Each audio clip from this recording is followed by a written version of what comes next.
There is a question the Bhagavad Gita asks directly, not in the opening, not in the famous middle chapters, in the very last verse.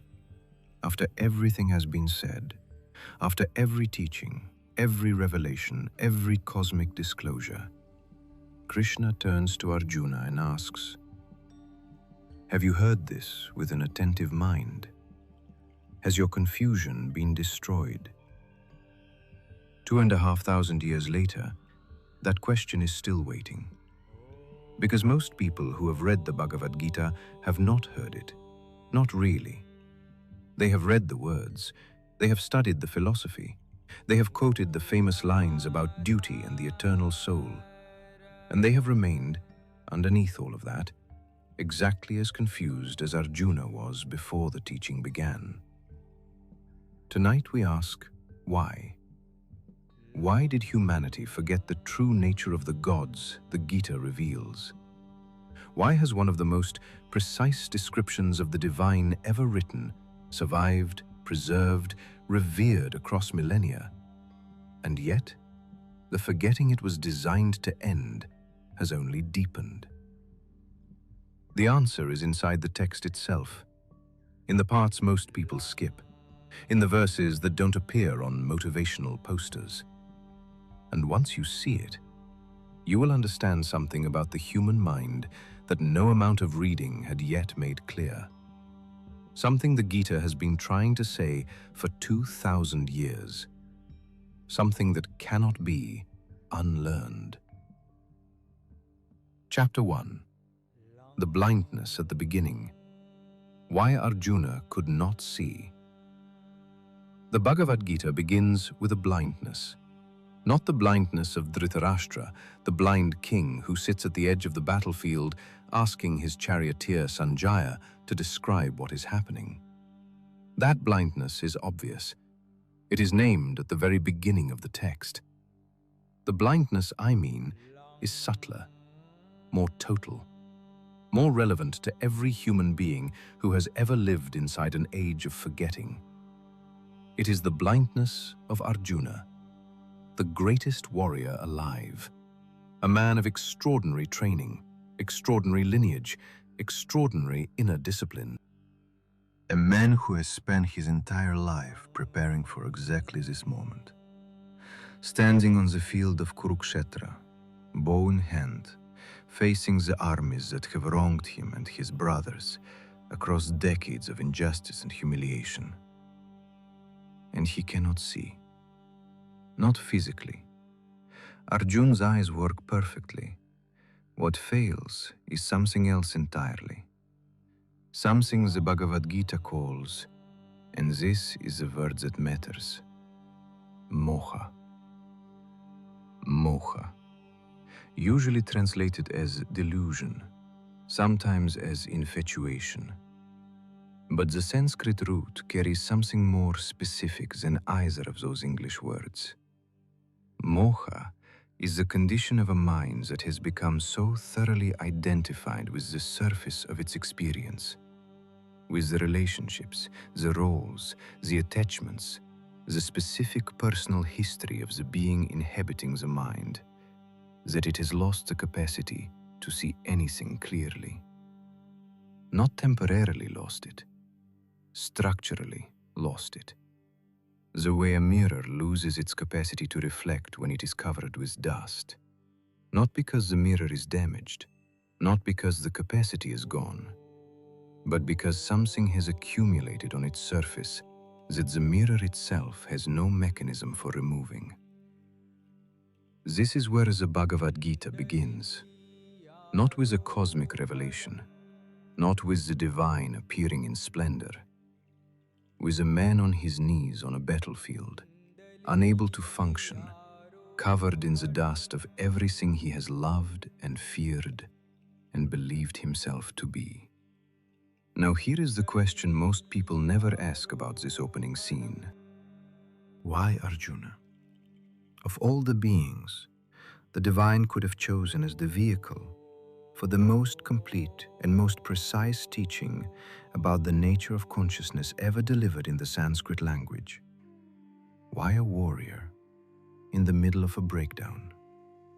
Why not a rishi, seated in forest silence, in the specific quality of stillness that the Vedic tradition understood as the ideal condition for receiving transmission? Why not a king, at the height of his power, asking the questions that governance and responsibility had pressed on him? Why not a seeker who had already devoted decades to the specific preparation that the tradition understood as necessary for the reception of such knowledge?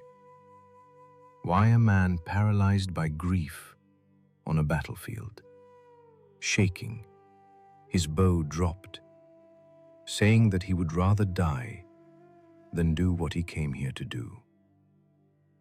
The Bhagavad Gita's choice of this specific moment is not accidental. It is not a narrative convenience. It is a precise and deliberate statement about the nature of the forgetting we are trying to understand tonight. The divine does not speak into readiness. It speaks into crisis. Because crisis, the specific, overwhelming, inescapable experience of a mind that has run out of its own resources, is the only condition in which the particular kind of listening the Gita requires becomes possible, in which the voice of the ego, that relentless commentator on every experience, the narrator that interprets every moment through the filter of personal history and personal fear and personal desire, becomes briefly quiet. Not because the person has achieved stillness through years of disciplined practice, because the situation has become so extreme that the ordinary mechanisms of avoidance and distraction and the maintenance of functional self-deception have simply, temporarily, incompletely, but genuinely broken down. And in that breakdown, in that gap in the usual noise, something else becomes audible. Before we go further, there is something about the word moha that most people who encounter the Bhagavad Gita in translation do not have the opportunity to understand. Because translation flattens it, reduces it, gives it a single English equivalent that captures the semantic meaning and loses the experiential precision. Moha is not simply delusion in the sense of believing something false. That would be easy to correct. You show someone the evidence, the false belief dissolves, and the delusion is over. Moha is not like that. Moha is a delusion that perpetuates itself precisely through its own activity. A confusion that uses the mind's attempts to resolve it as further material for its own continuation. Think of it this way. Arjuna, standing on the battlefield, is trying to think his way out of his paralysis. He constructs elaborate arguments. He considers consequences. He calculates losses. He reasons through obligations. He applies every tool of intelligent analysis available to him. And every thought he has, every argument he constructs, every moral calculation he performs, only deepens the paralysis. Because every one of those thoughts is produced by the very mind whose confusion is the problem. A mind operating inside moha cannot think its way out of moha, for the same reason that a dream cannot dream its way into waking. The waking must come from outside the dream. The clarity must come from a level of awareness that the dream, the moha, cannot generate or access from within itself. This is precisely why Krishna is necessary, not as a god dispensing divine favor, as a voice from outside the architecture of the confusion, a voice that can see what Arjuna cannot see because it is not inside what Arjuna is inside. And this is precisely the mechanism of the forgetting that this entire story has been circling. The forgetting cannot be resolved from within the forgetting. The confusion cannot think its way to clarity. The wave cannot remember it is the ocean by examining its own surface more carefully. Something from outside the structure of the confusion must enter the structure of the confusion and show it what it cannot see from inside itself. In Satya Yuga, that something was always present. The gods were inside the world, inside daily life, inside the ordinary texture of a civilization organized around the sacred. And the voice from outside the confusion was never more than a moment away. In Kali Yuga, the voice is still present. It has not withdrawn, it has not gone silent. But the architecture of the confusion, the specific density of the eye-maker's noise at the bottom of the dark age, makes it harder to hear, requires a different quality of listening, a more deliberate turning, a more conscious act of setting down the hammer. This is the first thing the Bhagavad Gita teaches about the forgetting. The forgetting is not the absence of the divine. The forgetting is the presence of something louder than the divine. Think about that carefully, because it changes everything about how you understand what has been lost and what has not. The ancient tradition did not teach that the sacred withdrew because human beings became unworthy of its presence, not as punishment, not as a consequence of accumulated sin or spiritual failure across generations. The tradition taught, and the Gita encodes this with extraordinary precision, that what happened was not a withdrawal of the divine, but an increase in the volume of something else.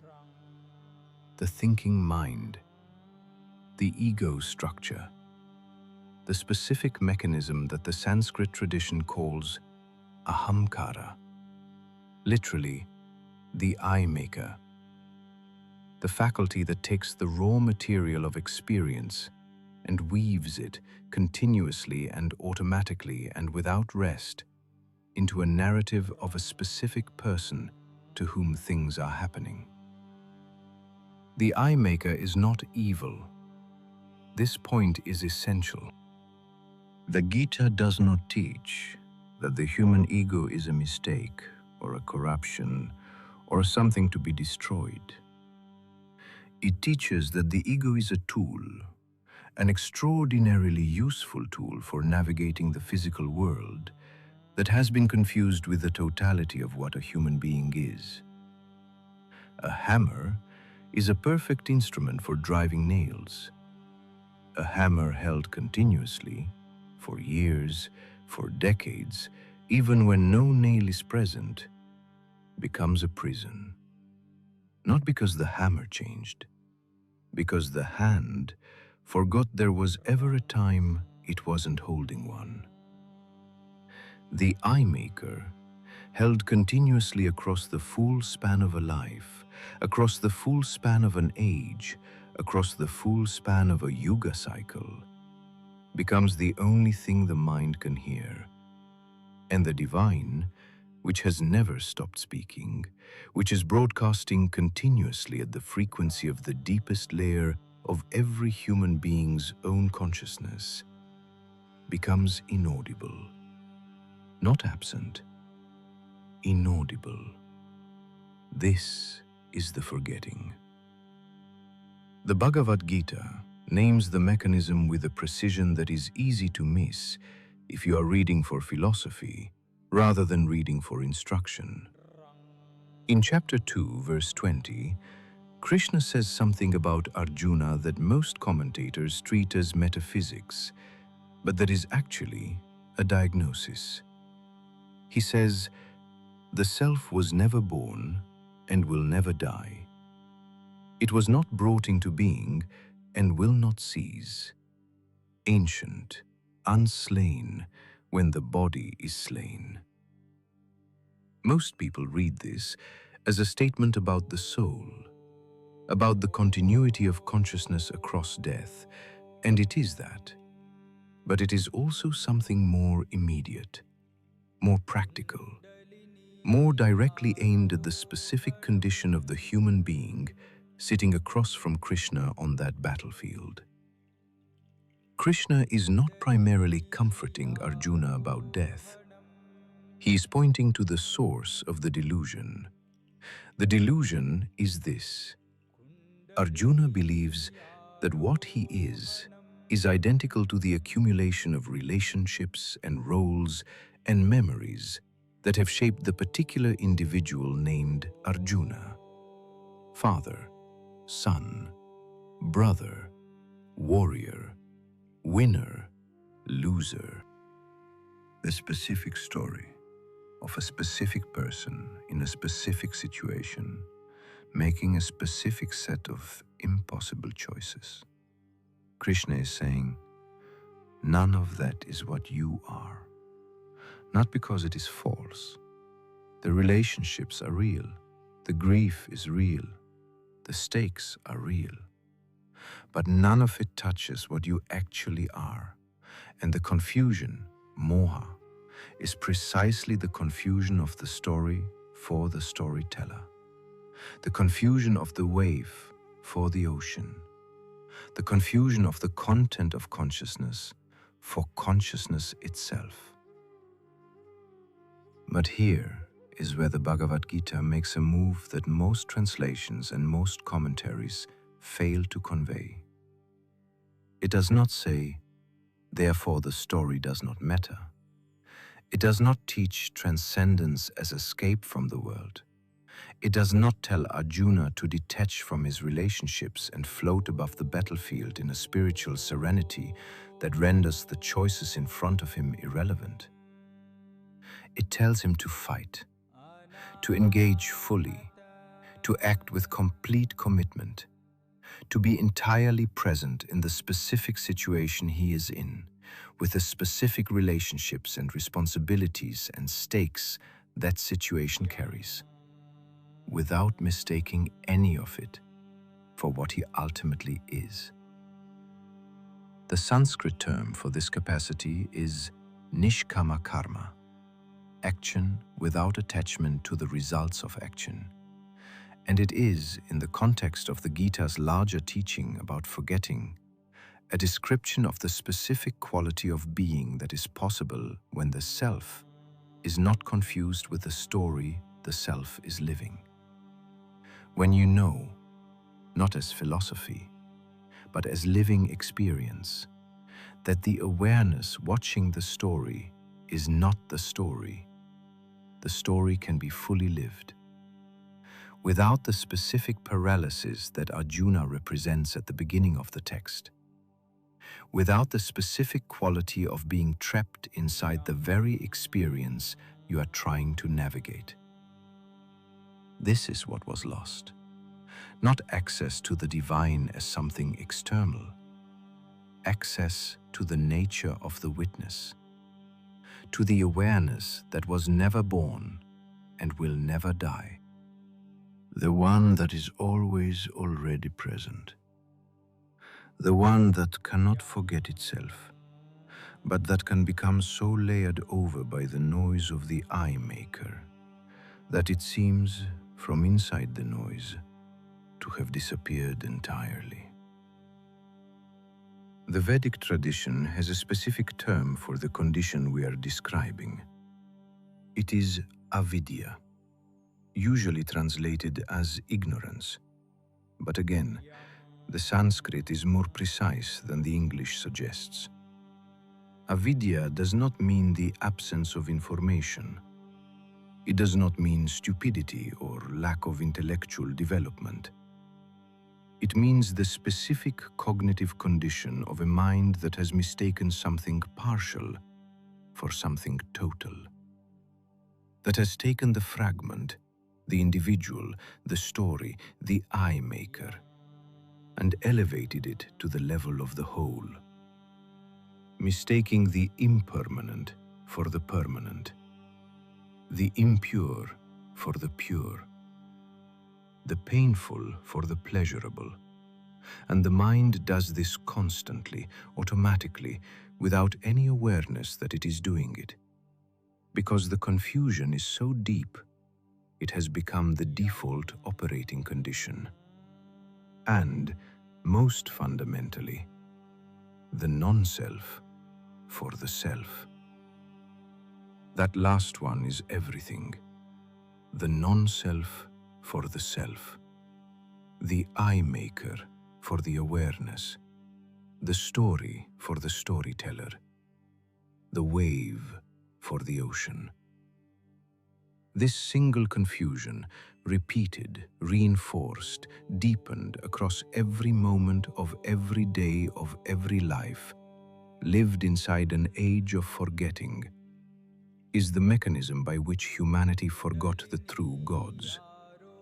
Not because the gods withdrew, not because they were never real, but because the instrument through which they were perceived, the specific quality of consciousness that could receive the transmission they have been broadcasting without pause since before the first sunrise, became covered, layered over, filled with the continuous noise of a mind that had forgotten it was not the only thing there. Arjuna on the battlefield is every human being who has ever lived inside Kali Yuga, fully equipped, extraordinarily capable, prepared by everything that has come before for exactly this moment, and paralyzed, not by external circumstances, by the specific thickness of the lens through which he sees them. Krishna's teaching is not a comfort offered to someone in an impossible situation. It is a lens cleaning, a precise, systematic, many-angled approach to the accumulated dust of ahamkara, the I-maker, that has settled on the surface of the mirror over the full duration of the forgetting. The teaching does not make the situation easier. It does not remove the difficulty or the stakes or the grief. It restores the capacity to see. And seeing clearly, not from the cramped, distorted, dust-covered perspective of a self confused with its story, but from the spacious, undistorted, completely available perspective of the awareness that was never born and will never die, is the beginning of the end of the forgetting. This is what the Bhagavad Gita is for, not as philosophy, not as cultural heritage, not as the ancient wisdom of a civilization worth admiring from a distance, as a lens cleaning, available now, in this body, in this life, in this specific, difficult, impossible situation that you are sitting in the middle of right now.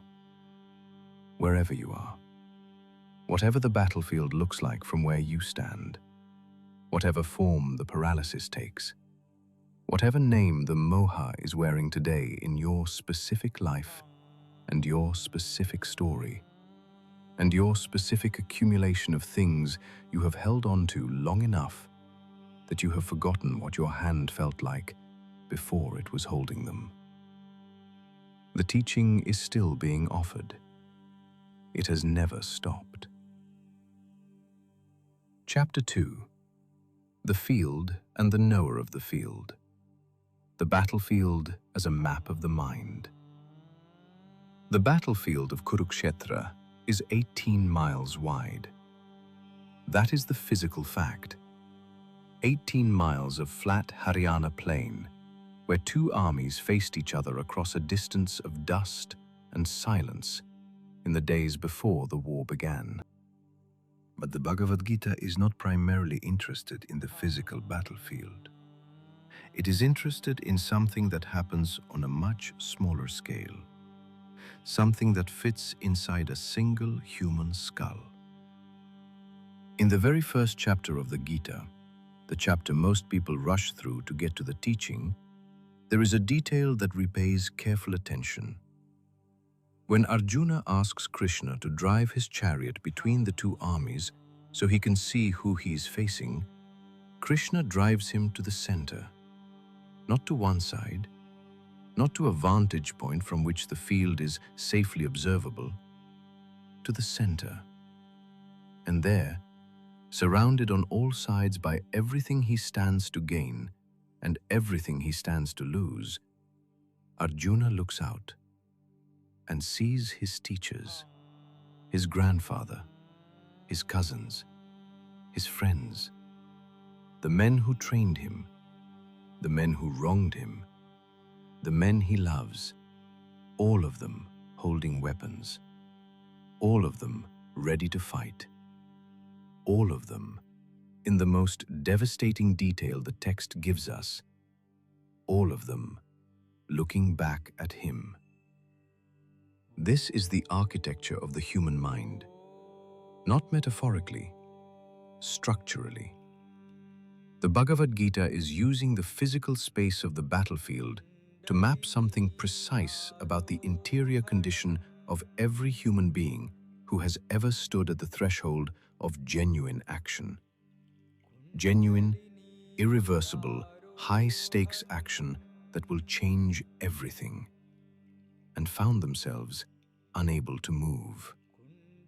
The two armies facing each other across the field of Kurukshetra represent the two fundamental forces that the Samkhya philosophical tradition, the tradition the Gita draws most heavily on in its early chapters, identifies as the constituents of all experience. Purusha and Prakriti, consciousness and nature, the witness and the witnessed, the awareness that sees and the totality of what it sees. In a mind that is not confused, in a mind operating with clarity, in the specific quality of perception that the tradition calls viveka, discrimination, the capacity to distinguish what is real from what appears to be. These two are in right relationship. The awareness knows itself as the awareness. The witnessed world is fully engaged with, fully inhabited, fully lived, but not confused for what is doing the living. In a mind covered by moha, in a mind in the condition Arjuna represents, the two armies have become indistinguishable. The witness has been absorbed into the witnessed. The seer has been swallowed by the seen, and the result is paralysis. The specific, total, overwhelming paralysis of a being that has lost track of what it actually is inside everything that it is experiencing. Here is where it starts to become strange and important. The Gita does not resolve this confusion by separating the two armies. It does not tell Arjuna to withdraw to the forest, to remove himself from the field of action, to achieve clarity by escaping the conditions that produced the confusion. It resolves it by teaching Arjuna to see the field differently while remaining fully in the center of it. This is one of the most radical teachings in all of ancient literature. And it is the teaching that is most consistently missed, either softened into a comfortable philosophy of equanimity or hardened into a cold doctrine of detachment, by every translation and every commentator who approaches the text without having been broken open by exactly the kind of crisis that Arjuna is experiencing at the beginning of chapter 1. To see the field differently while remaining in the center of it. This is what the gods possessed in their full presence on earth, that human beings have progressively lost as the yugas descended. Not immunity from the field, not the privilege of watching from outside, the capacity to be fully inside the field, fully present to every relationship, every stake, every grief, every joy, every complexity, while simultaneously knowing, from a level of awareness deeper than any of it, exactly what the field is and what it is not. The Samkhya system, which the Gita explicitly draws on in chapter 2 when Krishna begins his first sustained teaching, describes reality as a precise interplay of 25 categories.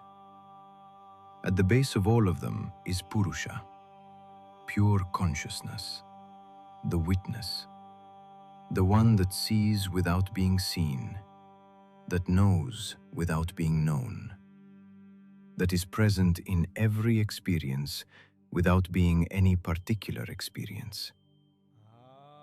Purusha does not act.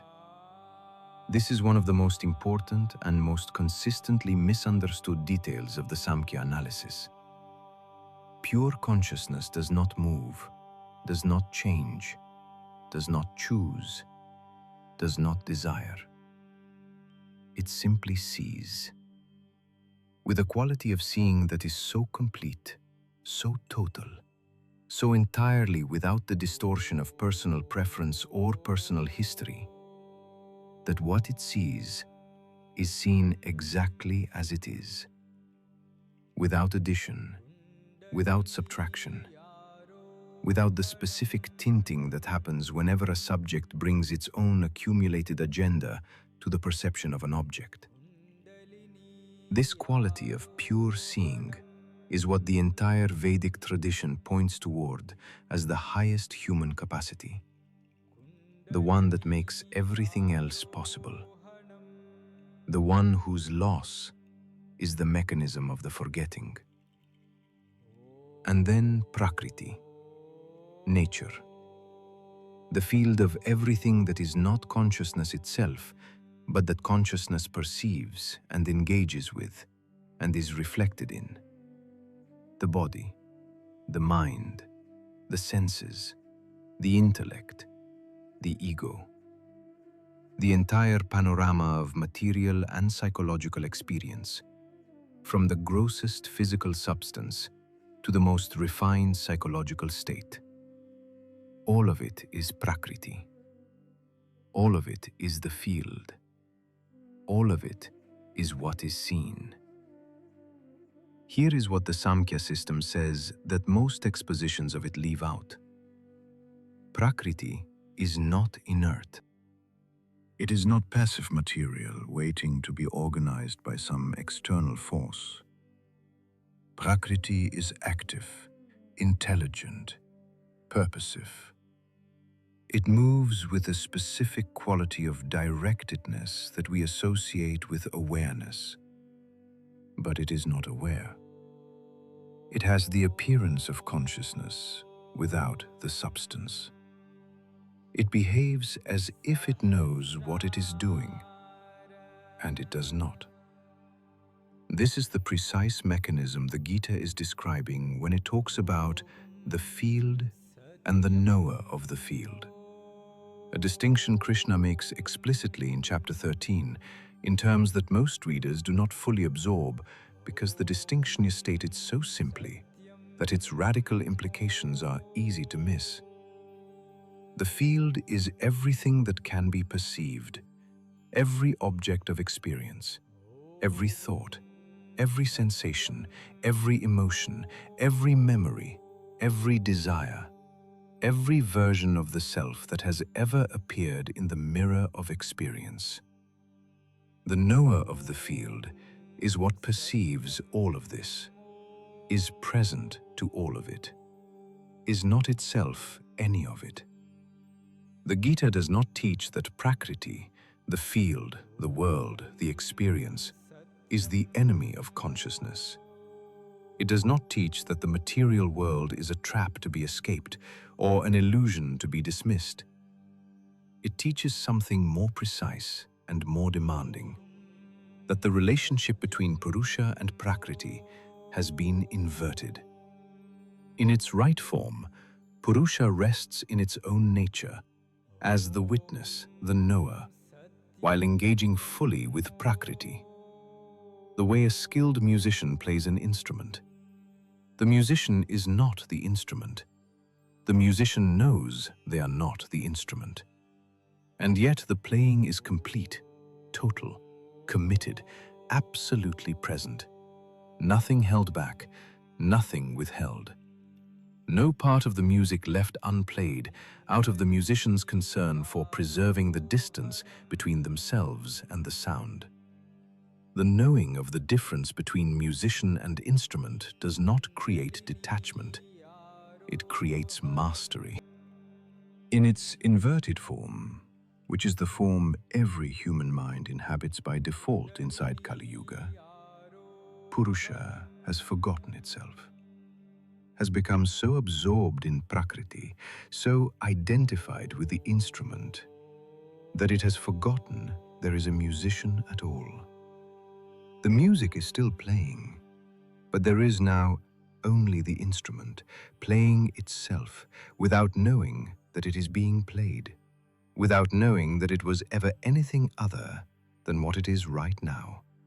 And, most crucially, without any awareness of the silence from which the music emerges and into which it constantly dissolves. The silence that is always present, that contains the music. That is, in a sense, the Gita builds slowly and carefully across its 18 chapters more real than the music, more fundamental, more essentially what is. What does this have to do with the forgetting of the gods? Everything.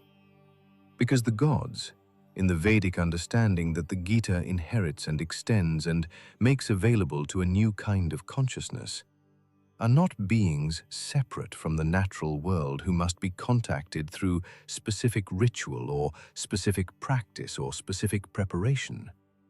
The gods are the specific qualities of conscious intelligence that inhabit and organize and sustain the natural world from within.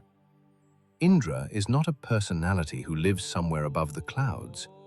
Indra is the specific quality of dynamic, vital, expansive energy that the ancient tradition recognized as divine intelligence operating through the phenomenon of storm, of electricity, of the life force that runs through all living systems with the specific directedness of something that knows, at a level below any personal intention, exactly where it is going.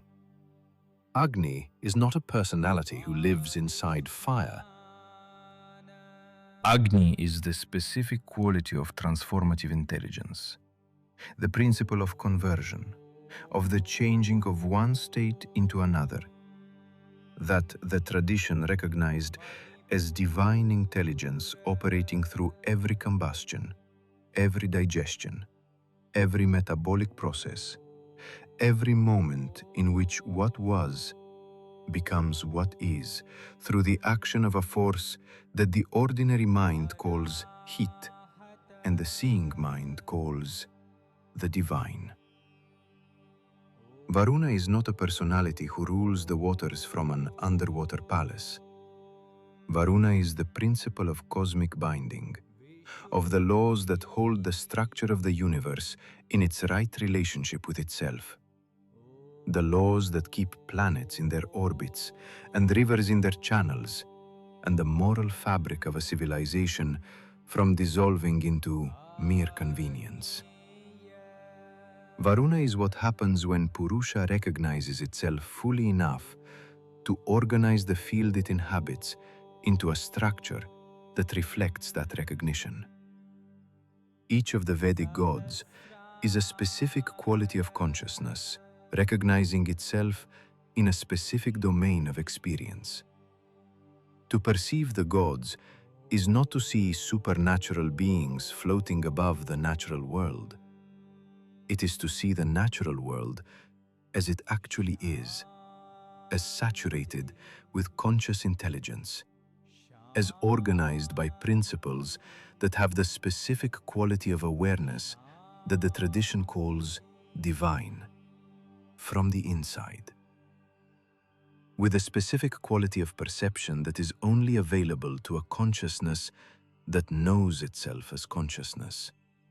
that has not been swallowed by the field it inhabits, that knows it is Purusha, the knower, and not Prakriti, however refined, however intelligent, however compelling Prakriti's constant and elaborate performance, that knows it is Purusha, that has not been swallowed by Prakriti, that is fully present in the field while knowing itself as the one who sees the field.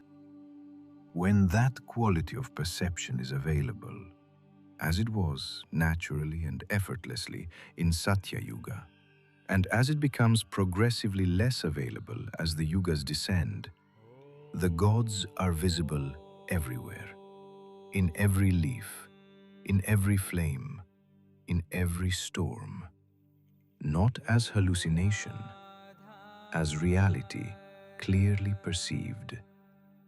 When that quality of perception is lost, when Purusha has forgotten itself inside Prakriti, when the witness has been swallowed by the witnessed, the world becomes what it appears to be from inside Kali Yuga, a collection of material processes without inherent meaning, organized by forces that are purely mechanical and purely indifferent, inhabited by beings who are themselves nothing more than particularly complex arrangements of the same indifferent matter.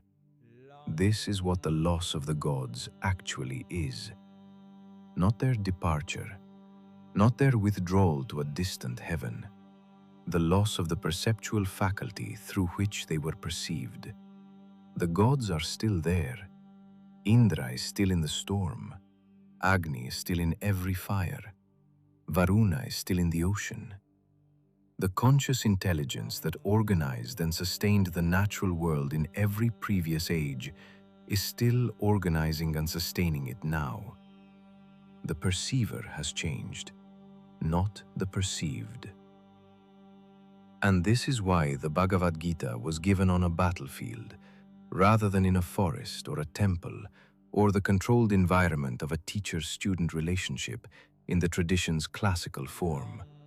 Because the battlefield, the specific, overwhelming, crisis-saturated, inescapable field of maximum stakes and maximum confusion, is the most accurate metaphor available for the condition of consciousness inside Kali Yuga. Every human being alive today is Arjuna in the center of the field, surrounded on all sides by everything they love and everything they fear, equipped, prepared in all the ways that preparation is possible inside the conditions of the Dark Age. And underneath the preparation, confused in the specific way that the Dark Age produces confusion, confused about what they actually are, about what the field actually is, about the relationship between the witness and the witnessed that has been inverted for so long that the inversion itself has come to feel like the natural order of things. The Gita is the chariot in the center of the field, and Krishna is the one asking, "Look at what is here. Look at it clearly. All of it. Don't turn away from any of it. Not the grief, not the confusion, not the specific unbearable weight of standing in the middle of a situation that offers no exit, that does not cost something you are not sure you can afford to lose. Look at all of it. And then, remember who is looking." That is the whole teaching. In 18 chapters and 700 verses, approached from every angle that Sanskrit philosophy had available: Samkhya, Yoga, Bhakti, Jnana, Karma, the nature of time, the nature of the self, the structure of the cosmos, the identity of the divine, it never says anything other than that. Remember who is looking. And everything else, the gods, the sacred, the connection to the divine that the Dark Age has buried under 5,000 years of noise, everything else returns on its own, naturally, without effort. the way the reflection returns to a mirror the moment the dust has been cleaned away. The next chapter will ask the question that follows from this one. If the mechanism of the forgetting is the inversion of Purusha and Prakriti, if what was lost was not the gods, but the quality of perception through which they were seen, then what produced the inversion in the first place? What are the specific forces that the Gita names as the agents of this forgetting? And why? This is the question that will change everything. Why does the Gita say that one of those forces is not an enemy? Chapter 3. The three forces of forgetting: tamas, rajas, and the trap of sattva. The Bhagavad Gita introduces the three gunas the way a physician introduces a diagnosis, not dramatically, not as a revelation that overturns everything the patient thought they understood about their condition. Quietly, systematically, with the specific kind of care that a teacher uses when presenting a framework so fundamental that getting it wrong would distort everything that follows. The three gunas: tamas, rajas, sattva. These three words appear so frequently in the Gita and in the broader Vedic and Tantric literature that most people who have spent any time with Indian philosophy have encountered them.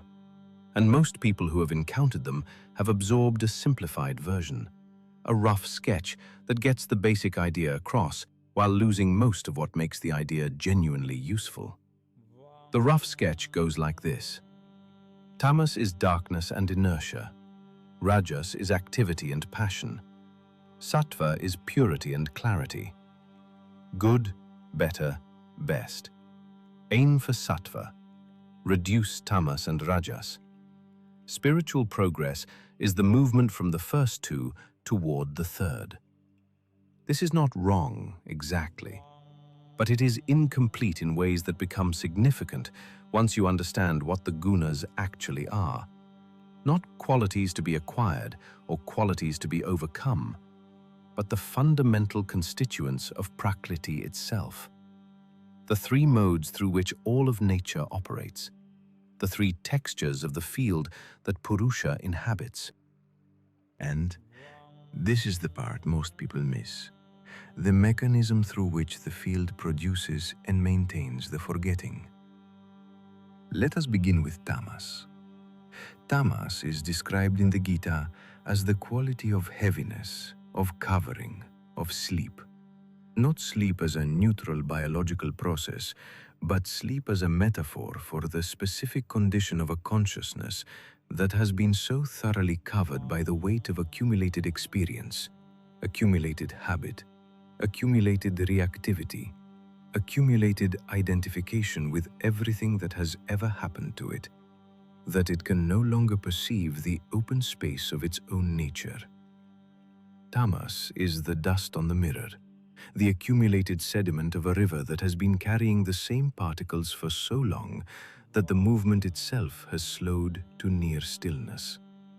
The condition of a mind so heavy with what it already knows, what it already expects, what it has already decided about the nature of reality, that new perception is simply not possible. Not because the perceptual capacity is gone, because there is no space in the mind for what the perception would bring in. Every available space is already occupied. In the context of the forgetting of the gods, and here is where the Gita's analysis becomes precise in a way that other explanations of Kali Yuga tend to leave vague, tamas is the specific quality of consciousness that cannot receive the transmission of the divine, not because the transmission has stopped, but because nothing in the receiving system can register it. A radio receiver covered with interference cannot pick up the signal, not because the signal is weak, because the interference is loud. And tamas is the interference that has been accumulating for the full duration of the Dark Age. Generation after generation, each one born into a slightly heavier, slightly more covered, slightly more pre-decided mind than the generation before it. Until the point, which the tradition describes as the nadir of Kali Yuga, at which the covering is so total that the existence of what is covered has become not just inaccessible, but literally inconceivable, where a mind so thick with tamas cannot even form the question of what might lie beneath it. But tamas does not operate alone. This is the detail that makes the Gita's analysis of the forgetting more precise than the simpler cosmological accounts. Tamas and rajas work together in the specific way that stillness and motion work together in a muddy pool. The tamas settles the heaviness into layers, the accumulated identifications, the hardened conclusions, the calcified beliefs that a mind has stopped questioning because questioning them would require a quality of energy it no longer has access to. And the rajas stirs those layers constantly, continuously, without rest, keeping the water cloudy, keeping the surface agitated, ensuring that the bottom, where the clarity lives, where Purusha is always already visible to anyone who has allowed the water to still, is never accessible for long enough to be recognized. The combination is self-sustaining. The tamas produces a heaviness that feeds the rajas because a heavy covered mind is always anxiously reaching for something to lighten it. And the rajas prevents the stillness that would allow the tamas to settle. So the rajas feeds the tamas because a mind in constant motion never reaches the depth at which genuine understanding waits. Round and round, self-perpetuating, self-reinforcing, for 5,000 years, for every generation born into the Dark Age. This is why the forgetting is so complete, not because the divine disappeared, because the mechanism that would allow its perception has been running in this circular loop for so long that the loop itself has become invisible, has become normal. And then rajas. Rajas is the quality of motion, of desire, of the constant, restless, unsatisfied reaching of a mind that knows it wants something, but cannot identify what it is, and so tries everything available, every object of experience, every relationship, every achievement, every accumulation, and finds that nothing quite satisfies. This is not a moral failing. The Gita does not treat rajas as a character flaw. It treats it as a structural feature of consciousness, operating inside Prakriti without the knowledge of what it actually is. A being that has forgotten it is Purusha, forgotten that it is the witness, the awareness, complete in itself, will inevitably seek completion in Prakriti, in the objects and relationships and experiences that Prakriti endlessly generates and endlessly withdraws. The seeking is rational. Given the identification, given the belief that what I am is the accumulation of my experience, the seeking makes complete sense. If I am my relationships, then I should improve them. If I am my achievements, then I should accumulate more. If I am the feeling of fullness that arrives when a desire is satisfied, then I should desire more. The problem is not the desire. The problem is the identification that makes the seeking the only possible response to the felt incompleteness. And rajas, in the context of the forgetting, is the quality that keeps a consciousness in perpetual motion across the surface of Prakriti, never stopping long enough to recognize that what it is looking for is not on the surface. The gods cannot be found by seeking them in the world. They can only be found by recognizing the quality of consciousness that the world is organized by, which requires first the recognition of what you are, the knower, the one that is not looking but is seeing. A mind in rajas cannot do this, not because it lacks intelligence or devotion or sincerity, because it cannot stop moving long enough for the recognition to occur. The way you cannot see your own reflection in water that is constantly disturbed. The reflection is there. The water contains it. But the surface must become still for the image to appear. This is perhaps the most personally recognizable aspect of the forgetting for anyone alive inside Kali Yuga. The restlessness, the inability to remain with any single object of attention for long enough to go deep. The way the mind slides off every surface, every practice, every teaching, every moment of genuine stillness that begins to form, toward the next thing, the next input, the next distraction.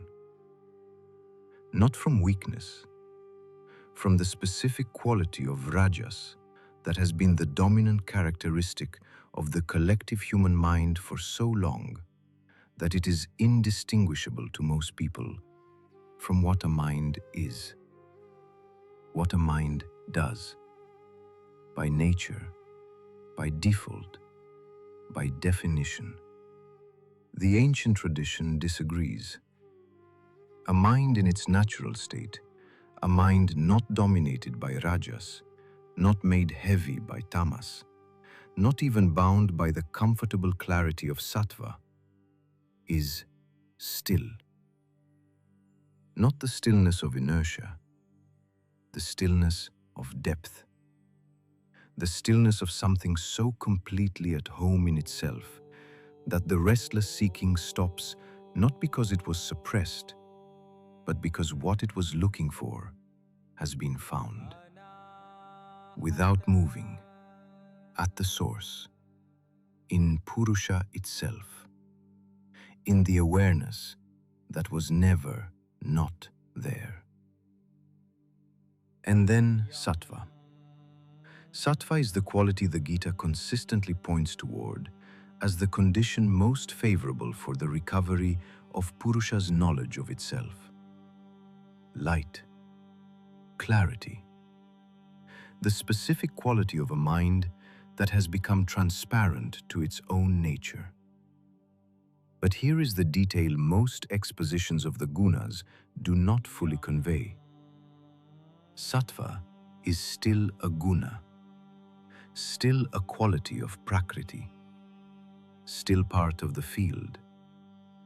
It is not the awareness itself. It is the condition of the field most favorable to the awareness becoming visible to itself. The Gita makes this distinction carefully in chapter 14, where Krishna says that even sattva, even the highest quality of the field, binds.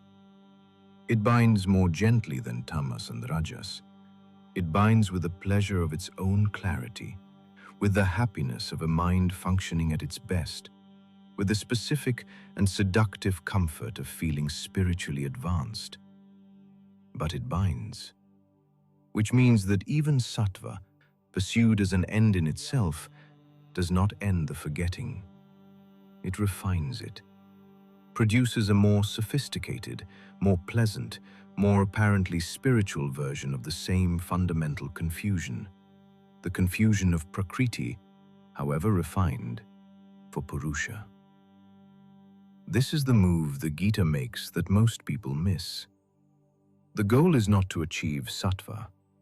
The goal is to use sattva, its clarity, its lightness, its transparency, as the condition in which the recognition of Purusha becomes possible, and then to go beyond even sattva, beyond all three gunas, to the specific condition the Gita calls trigunatita, beyond the three qualities, not above them in spiritual superiority, but beyond them in the sense of being the awareness that the gunas operate within, rather than a consciousness operated by the gunas. This condition, Trigunatita, is what the Vedic tradition understood as the natural state of Purusha, the state simply present, effortlessly and continuously, in Satya Yuga. The state that the great rishis of Treta and Dvapara Yuga maintained through years and decades of sustained meditative practice, not creating a new state, but removing the accumulated layers of tamas and rajas that had settled on the natural clarity of Purusha like sediment settling on a riverbed. The practice was not the point. The clearing was the point. Every technique of every lineage, every form of yoga, every system of meditation, every type of austerity described across the vast body of Vedic and post-Vedic literature was ultimately aimed at a single outcome: creating the inner conditions in which Trigunatita becomes recognizable, in which the awareness that is always already beyond the three gunas becomes aware of itself as what it actually is, rather than continuing to mistake itself for the specific guna-dominated state it is currently inhabiting. In Satya Yuga, this was effortless. The quality of the world, the quality of the shared consciousness of the civilization, the specific texture of a life lived in direct relationship with the sacred as a daily, unremarkable environmental fact, maintained the inner conditions for this recognition naturally. You did not need to work against the current of the age. The current carried you. In Kali Yuga, everything runs the other way. Every force of the age, every structure of the culture, every assumption embedded in the language, every value modeled by every institution and every figure of authority pushes toward greater identification with Prakriti, greater dominance of tamas and rajas, greater distance from the recognition that the Gita points toward as the end of the forgetting. This is not conspiracy. It is not deliberate. It is the natural consequence of an age that has been running the circular loop of tamas and rajas for so long that the loop has become the assumed structure of reality. But here is what the Gita says about this situation that no amount of cosmological fatalism can explain away. The gunas are not you. They are the field, and the field responds to the quality of attention brought to it.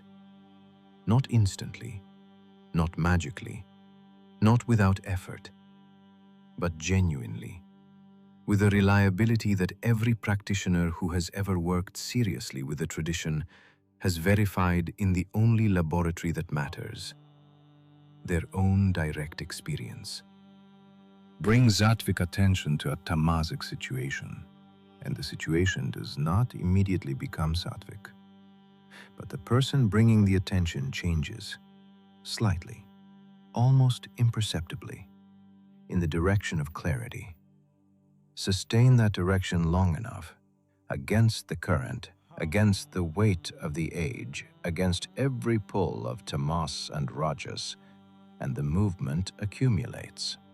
The water begins to clear, not because the water changed, because something stopped muddying it. There is one more dimension of the gunas that chapter 17 and 18 introduce, the final chapters that most commentators treat as supplementary, but that is, for understanding the forgetting, among the most practical in the text.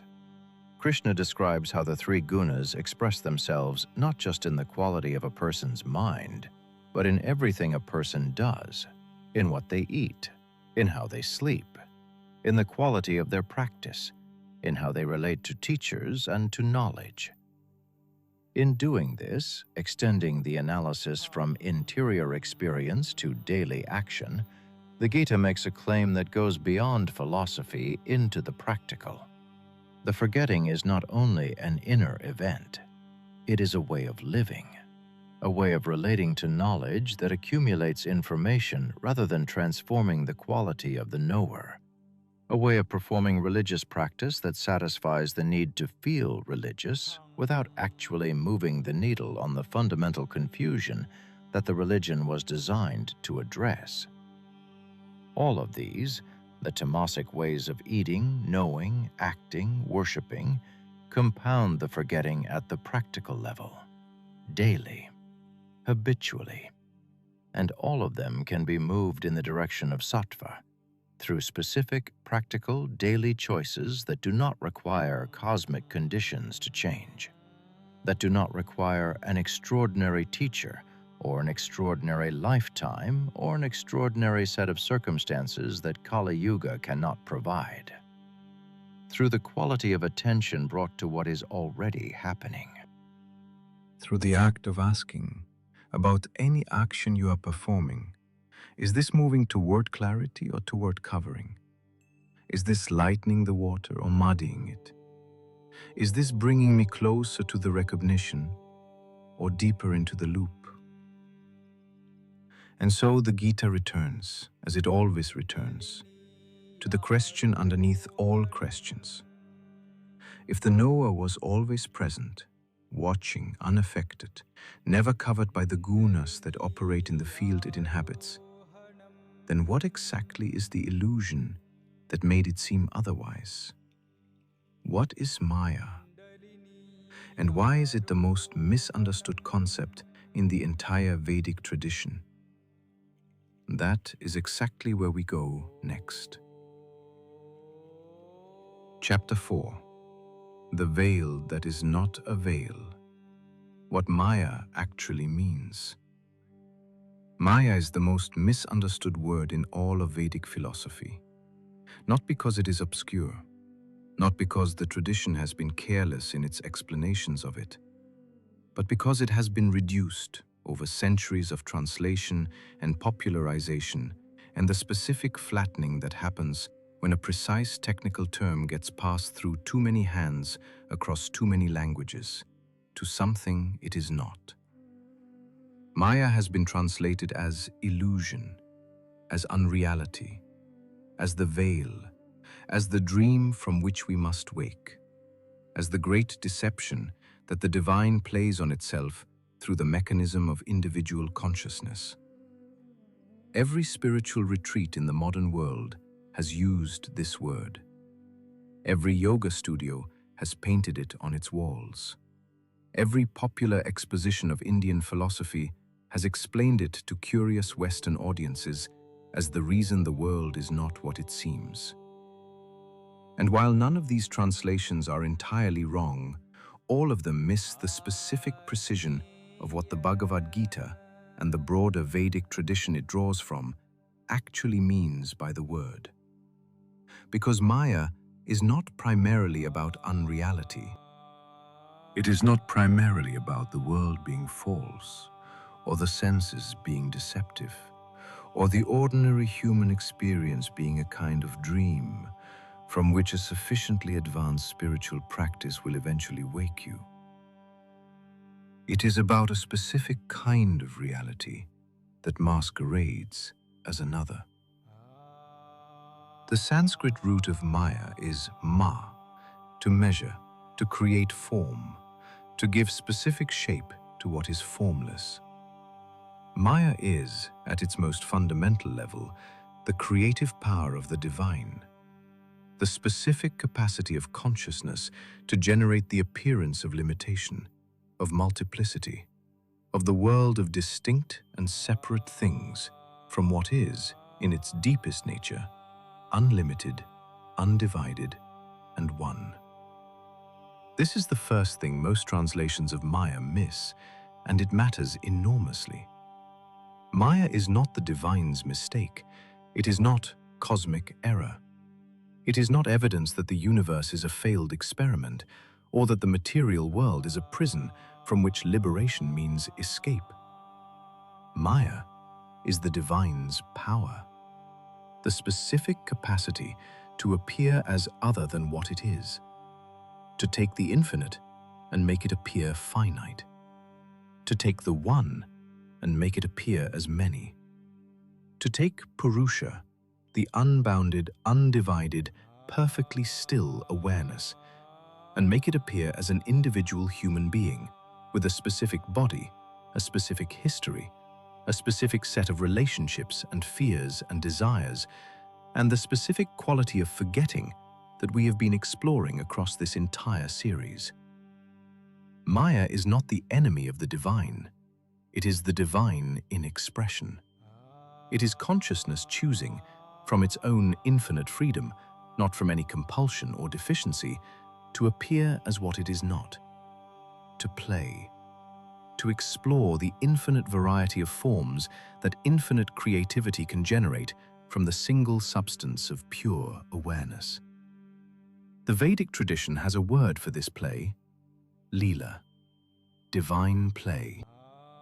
The universe as the creative expression of a consciousness that has no need, no purpose, no external motivation, and that generates the entire cosmos from the sheer inexhaustible creativity of what it is. This is Daivi Maya, divine Maya, the creative power at the foundation of existence. But here is where the Bhagavad Gita's understanding of Maya becomes more specific and more immediately relevant than the broader philosophical account. The Gita distinguishes between two aspects of Maya. The first is Daivi Maya, divine Maya, cosmic Maya, the fundamental creative power that generates the appearance of the world. This is the Maya that makes Purusha appear as individual consciousness, that makes the infinite appear finite, that makes the one appear as many. This aspect of Maya operates at a cosmological scale and is not, in any meaningful sense, within the reach of individual human effort to modify or overcome. It is the structure of the universe. It is how reality presents itself to consciousness, operating inside a body, in physical space and historical time. The second is Avidia Maya, the Maya that is produced and sustained by the specific cognitive condition of avidya, the forgetting, the confusion, the mistaking of the non-self for the self. Avidya is not simply ignorance in the ordinary sense. It is a specific inversion, a specific mistake made at the most fundamental level of experience about what the experiencer actually is. The mistake of taking Purusha, the witness, the consciousness, the one that is complete in itself without any addition, to be Prakriti, to be the body, the mind, the story, the history, to be the specific accumulation of a specific human life.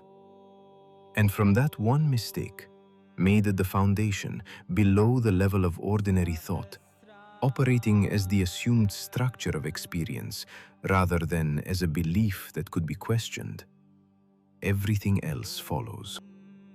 Every confusion, every suffering, every reaching for what the field cannot provide because what is actually being sought is not in the field. Every search for the divine outside the consciousness that is itself, at its deepest level, what the search is for. Avidya Maya is the specific layer of the illusion that is responsive to a specific kind of human effort. It is, in a precise sense, optional. Chapter 7 of the Bhagavad Gita contains one of the most important and most consistently misread verses in the entire text. Krishna says, "This divine Maya of mine, constituted by the three gunas, is extremely difficult to overcome. But those who take refuge in me cross beyond this Maya." Most readers take this as a statement about surrender, about devotion. about the necessity of divine grace for the crossing that individual effort cannot achieve. And it is that. But it is also something more precise. The phrase, "take refuge in me," in Sanskrit, "mam eva ye prapadyante," means literally, "come toward me, move in my direction, orient toward what I am." And what Krishna is, as the Gita establishes across its 18 chapters with more philosophical precision than any other ancient text, is Purusha, the witness, the awareness, the consciousness that is the ground of every individual consciousness, the one that does not change through any of the changes that the gunas produce in the field. Take refuge in me is not primarily an instruction to worship Krishna as an external deity. It is an instruction to orient toward the quality of consciousness that Krishna represents, toward Purusha, toward the awareness that is always already present in every human being beneath the specific layers of Avidya Maya that the forgetting has produced. Cross beyond this Maya means recognize that you are not the Maya, that you are not the guna-dominated, story-generating, eye-making apparatus that Kali Yuga has produced, and that the mind experiences as its own identity. That you are what was there before the apparatus started running. What is there between its operations? What will be there after it has run its course? There is a teaching about Maya in the tradition of Adi Shankaracharya, the 8th century philosopher who systematized what became known as Advaita Vedanta, the non-dual interpretation of the Upanishads and the Gita that is the most influential philosophical tradition in Indian history, that illuminates the distinction between Daivi and Avidya Maya in a way that the Gita's poetic philosophical language points toward, but does not fully articulate. Shankara distinguishes between two operations of Maya.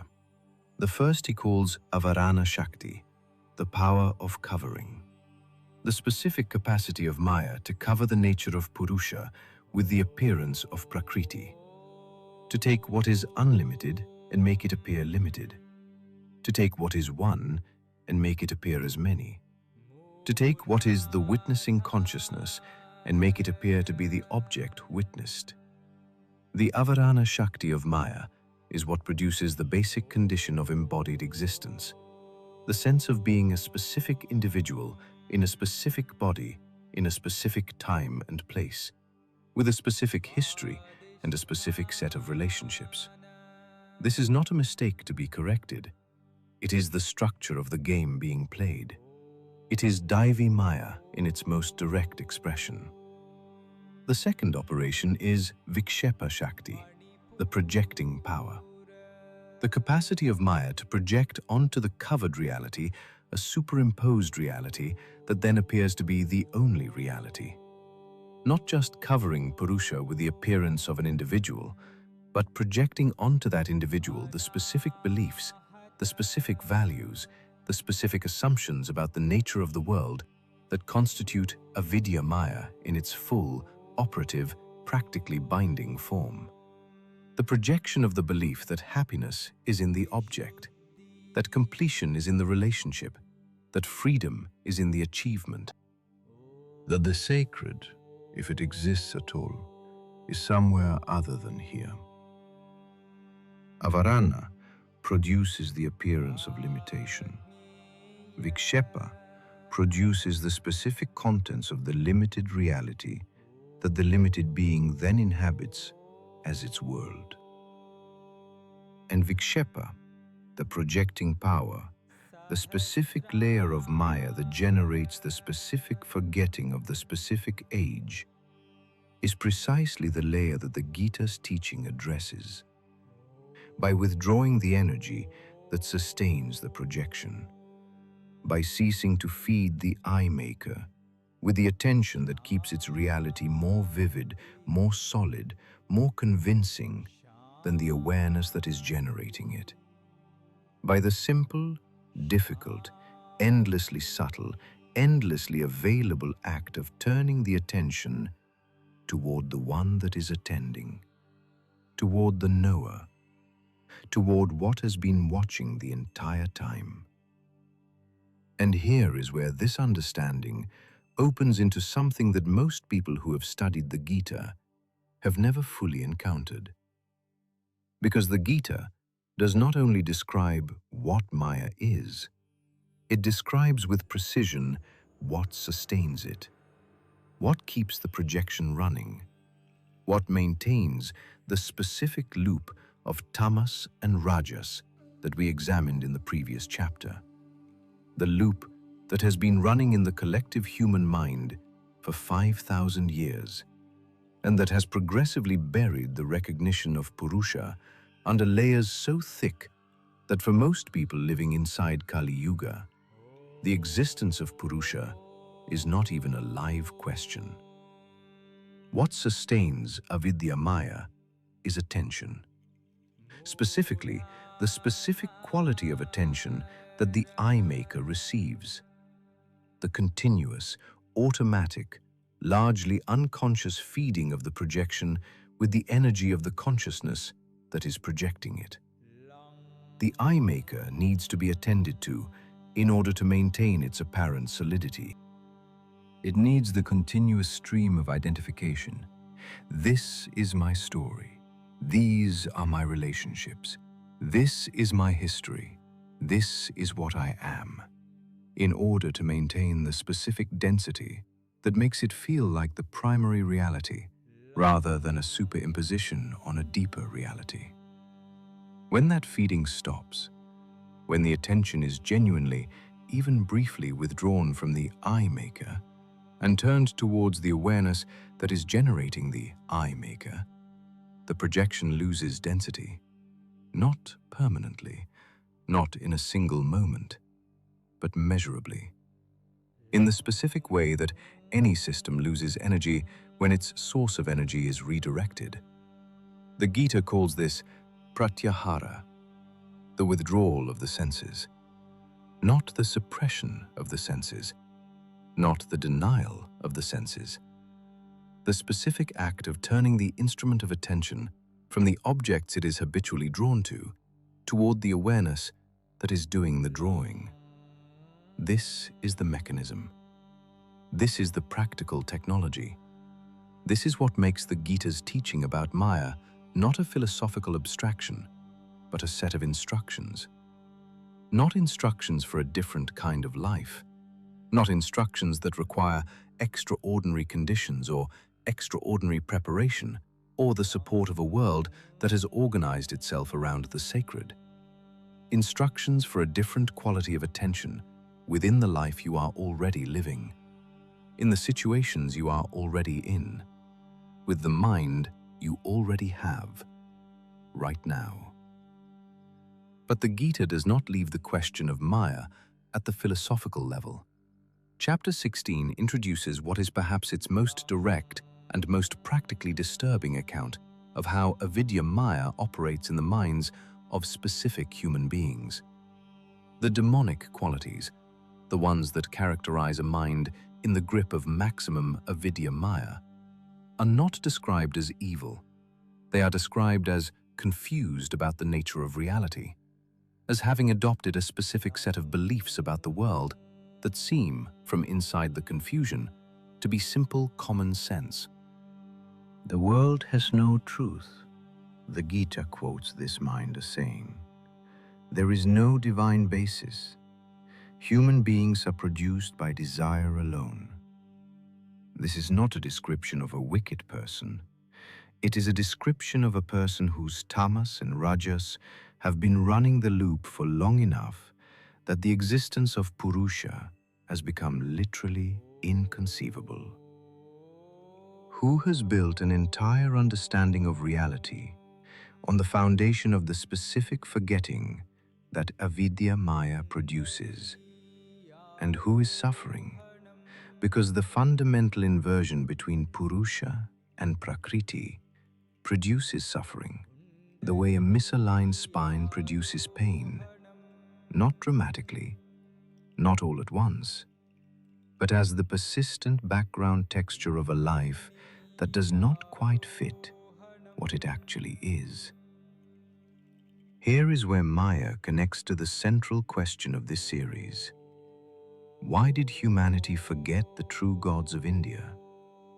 Because the gods are recognizable only to a consciousness that recognizes itself. Avidya Maya removes that recognition, not by removing the gods, not by removing the qualities of conscious intelligence that Indra and Agni and Varuna embody, and that are as present in the storm and the fire and the ocean as they ever were in Satya Yuga. By covering the instrument through which those qualities are perceived, by producing the conviction so deeply embedded it functions as the assumed structure of reality, that what is perceived is all there is, that the field is the only thing, that there is no knower. The gods did not disappear from the world. They disappeared from perception, which is a different kind of disappearance entirely, and a reversible one. The Gita insists on this across every chapter. The Maya that is covering the recognition is not cosmic necessity. It is produced by a specific confusion, and specific confusions have specific resolutions. The Gita does not say, wait for the yuga to change. It says, orient toward what I am, toward the witness, toward the knower. Not by effort, in the sense of straining toward something far away, by the specific kind of attention that turns toward what is already here, that looks at what is looking, that becomes curious about the one that is curious. And once that orientation is genuine, even briefly, even imperfectly, something shifts. The water stills. The reflection begins to appear. And in that reflection, in that first, tentative, completely ordinary and completely extraordinary glimpse of what has been looking through your eyes all along, the gods become visible again, not as myths, as the quality of intelligent, conscious, organizing presence that the world has always been saturated with, that was never, not once, not for a single moment, actually gone, only hidden, only waiting for you to look in the right direction. Chapter 5. The verses most people skip. What Krishna actually said about forgetting. There are verses in the Bhagavad Gita that almost no one reads correctly.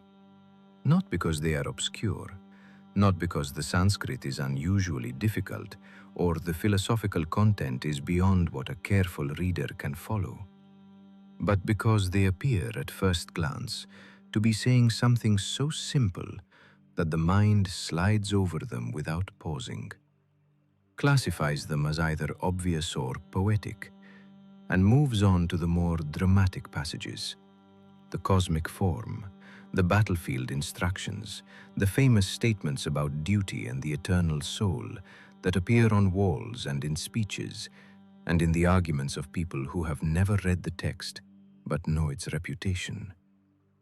The verses I'm talking about are scattered throughout the text, in chapter 4, in chapter 7, in chapter 9, in chapter 18.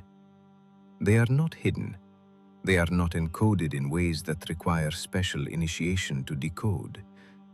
They are simply quiet, stated without drama, in the specific tone of a teaching that has been given so many times, to so many minds, that the teacher has stopped trying to make it sound impressive and is simply saying it as clearly as possible, in the hope that, This time, someone will actually hear it.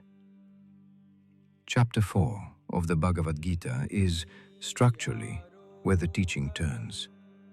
The first 3 chapters establish the problem, Arjuna's paralysis, the philosophical ground of why action is possible and why it matters. And then chapter 4 does something that most readers miss entirely. It locates the teaching in time. Krishna says in chapter 4, verse 1, "I taught this imperishable yoga to Vivasvan, the sun god. Vivasvan taught it to Manu, the progenitor of humanity. Manu taught it to Ikshvaku." And then, verse 3, "This same ancient yoga is being taught to you today, because you are my devotee and my friend, and this is the supreme secret." Most readers treat this as honorific preamble, a way of establishing the teaching's ancient credentials before the substance, the kind of lineage claim that ancient texts routinely make to establish authority. But look at what Krishna says in verse 2, the verse between these two. He says, "This knowledge was lost over time through the long succession." Not diminished, not diluted, not partially preserved. Lost. The most important teaching about the nature of consciousness ever given in the Sanskrit language, the teaching that Krishna is now giving for the first time in how many generations, the teaching whose loss has been the direct cause of every confusion and every suffering and every form of forgetting we have been tracing, was lost, and was only preserved, was only recoverable through the specific intimacy of the relationship between teacher and student, between the one who holds the clarity and the one who is ready, genuinely ready, to receive it. This is the central claim the Bhagavad Gita makes about the forgetting, not in its philosophical sections, not in its cosmological account of the gunas, or its analysis of Maya, or its description of Purusha and Prakriti. Right here, in chapter 4. In the verses almost everyone skips, because they seem like prologue. The knowledge is lost, not because the divine withdrew, not because humanity became unworthy, not because Kali Yuga inevitably degrades the quality of consciousness in ways that make the recognition of Purusha impossible. The knowledge is lost because the specific relationship through which it was transmitted, the Guru-Shishya relationship, the specific intimacy of one mind that has genuinely touched the reality and another mind that is genuinely prepared to receive it, became rare, and then rarer, and then so rare that most generations in most places had no living access to it at all. When that relationship deteriorated, the knowledge deteriorated. Not because the knowledge changed, because the living knowledge lives in people. It does not live in texts, not primarily. Texts are the shadow of the living transmission, the map of a territory that can only be entered directly. And when the living carriers of the territory become few, the territory itself does not disappear, but the paths to it become harder to find. The signs become harder to read. The distance seems greater than it has ever been. But Krishna does not stop at the diagnosis. He says, "I am telling you now, to you, directly." Not, "The knowledge exists in this tradition and you may approach it." Not, "Seek a teacher and perhaps in time the knowledge will be revealed." I am telling you now. This is what the relationship between the divine and the human looks like when the transmission chains have broken. The divine speaks directly, without mediation, through the specific crisis that has finally broken through the ordinary defenses of the eye-maker, far enough to create the specific quality of listening that the teaching requires. And notice what makes Arjuna the vehicle for this direct speaking. Not his spiritual advancement, not his philosophical preparation, not the specific quality of his devotion or the purity of his practice. His breakdown, his complete collapse of all the ordinary mechanisms through which the eye-maker maintains the conviction that it is the primary reality and everything else is secondary. The bow is on the ground. The hands are trembling. The arguments have run out. The ordinary mind has exhausted every resource it has for maintaining the specific story of itself that got it to this moment. And in that exhaustion, in that specific and total running out, the teaching becomes possible. This is the moment Krishna has been waiting for. Not across 5,000 years of Kali Yuga, across every moment of every individual life in which a human being arrives through whatever specific suffering and whatever specific exhaustion their particular battlefield produces. At the same point, the point where the ordinary mind no longer has anything left to offer, where the bow is on the ground, and the voice from outside the architecture of the confusion can finally be heard. Chapter 7 contains something that most expositions of the Gita move past. Krishna says, "Among thousands of people, scarcely one strives for perfection. And among those who strive, scarcely one knows me in truth."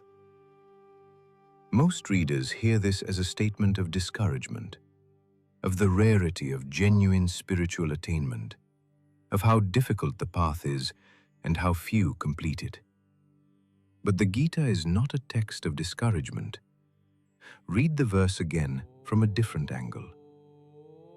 Among thousands who strive, scarcely one knows me in truth. This is a statement about what knowing Krishna in truth actually is, about why so many sincere, dedicated, genuinely devoted practitioners miss what the teaching is pointing toward. Not because they lack commitment, but because they are looking in the wrong direction. They are looking for an experience, for a state, for the specific feeling of elevation and clarity and opening that they can point to and say, that is the knowledge. And Krishna is saying, that is not it. Knowing me in truth is not an experience added to ordinary experience. It is the recognition of what was present before every experience, during every experience, and after every experience. It is not what happens when you meditate deeply enough. It is what was there before you started meditating, what was there before you started seeking, what has been there continuously through every moment of every form the forgetting has taken. The scarcity is not about commitment or effort. It is about the specific redirection of attention that turns it from the content of consciousness toward consciousness itself. Most seekers, having turned toward the sacred, continue to look for the sacred as an object of experience, as something that arrives. And Krishna is saying, I do not arrive. I am already here, always, without exception, without condition. The seeking is not wrong, but it is incomplete. The completion is the recognition that what you are seeking is what is doing the seeking. This is the specific inversion that the Gita is pointing toward as the end of the forgetting. Not the cessation of seeking, the redirection of it, the turning of the movement of seeking, which is the most powerful capacity the human mind possesses, the capacity that drives every form of spiritual endeavor and every form of ordinary ambition, and every reaching toward anything that seems to carry the quality of what a human being actually needs, toward what was doing the seeking all along, toward the awareness, the knower, the Purusha, not as a philosophical exercise, not as a meditative technique, as the most natural, most immediate, most directly available act that a human being can perform in any moment of any day, of any life inside Kali Yuga. The act of noticing what is noticing. Just that. Just the simple, almost embarrassingly simple, infinitely repeatable act of turning the instrument of attention back toward itself. Not forcing, not concentrating, not achieving the special state through the application of special effort. Simply, what is aware of this? The question does not need an answer. The asking is the act. The turning is the recognition. Not always, not the first time, not with the full, immediate, permanent clarity that the tradition describes as the fruit of this recognition when it matures into something stable, but as a beginning, as the direction, as the first movement of a turning that has been waiting with absolute patience for exactly this quality of question. Chapter 9 introduces the royal knowledge and the royal secret. And then Krishna immediately says something that is one of the most important claims in the entire text. He says, it is pratyakshavangamam, directly experienceable, not inferred, not received on faith, not available only to those who have completed decades of practice in a recognized lineage with a verified teacher. Directly experienceable, right now, in this mind. And then, this is the verse most people read past.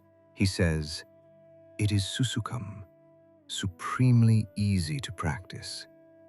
Not easy in the sense of requiring no effort, but easy in the sense that the effort is in the direction of what is already true. Like remembering the name of someone you know well but have temporarily forgotten. The name was not lost. It was never not known. The forgetting was superficial, and the remembering, when it comes, does not feel like achievement. It feels like relief. This matters enormously for anyone living inside Kali Yuga who has spent years or decades engaged in genuine spiritual practice and has experienced the specific discouragement of feeling that the goal is always just slightly further away than it was before. That every advance reveals new territory that has not yet been crossed. That the recognition the tradition describes as liberation belongs to beings of a different quality than the ordinary human being navigating an ordinary life inside the conditions of the Dark Age. Krishna's use of the word susukam is a direct refutation of that discouragement. The practice is supremely easy, not because the Dark Age has lifted, not because Kali Yuga's specific weight has been removed from the shoulders of the practitioner, because the direction is right. And when the direction is right, when the attention is genuinely, even briefly turned toward what is doing the attending, the distance that seemed so great is revealed to have been a feature of the facing, not a feature of the ground. You were facing away. You turned around. And what you were looking for was there all along, closer than any distance could measure, more intimate than any relationship could replicate, more fundamentally present than the breath itself. There is one more verse that belongs in this chapter. Chapter 18, verse 66. The Charama Shloka, the final verse, the highest secret, the statement that contains everything else within it. Sarva dharman parityajya, mam ekam sharanam vraja. Abandon all dharmas and take refuge in me alone. I will liberate you from all sins. Do not grieve. In the context of the Gita's sustained analysis of the forgetting, the dharmas being abandoned are the specific identities, the specific self-definitions, the specific stories that the I-maker generates and that Avidya Maya projects onto the awareness with such consistency and density that they come to feel like what the awareness actually is. I am a person of this age, with this history, with these wounds. I am someone who seeks the sacred, but has not found it. I am someone who understands the philosophy, but has not touched the reality. I am, most fundamentally, the specific individual who is reading this right now. Shaped by everything that has shaped me, limited by everything that has limited me, defined by the accumulation of all the experiences through which the I-maker has run for the full length of a life inside Kali Yuga. Abandon all of that. Not by rejecting it, not by pretending it isn't real, not by achieving a state in which these accumulated identities dissolve in some experience of cosmic oneness that renders the particular human life somehow secondary. By recognizing that none of it is what you are at the level that the teaching is pointing toward. Mam ekam sharanam vraja. Take refuge in me alone, in the one that was here before the I-maker started generating its stories, in the awareness that has been watching every one of those stories without being identical to any of them. Aham tva sarva papebhyo mokshayishyami. I will liberate you from all sins, from the one confusion that underlies all others, the confusion of the awareness for its contents. Ma shucha. Do not grieve, because what you are has never been lost, because the forgetting was never as total as it seemed, because underneath every moment of the Dark Age, underneath every generation of the long descent, underneath every accumulation of tamas and rajas, you have been there, watching, unaffected, intact, complete. And the final verse of the final chapter returns to where we began. Have you heard this with an attentive mind? Has your confusion been destroyed? Arjuna says, yes, my memory has returned. Not, I have acquired new knowledge. Not, I have been convinced by your arguments. My memory has returned. The forgetting ends not as the acquisition of something new. It ends as the restoration of something that was always already here, that was present before the forgetting began, that has been present through every moment of the forgetting. That is present right now. In the awareness that is reading these words, in the quality of attention that has sustained itself through this story, because something in it recognized something, not as new information, but as the specific, unmistakable quality of recognition that arises when something you have always known is finally said clearly enough to be consciously heard.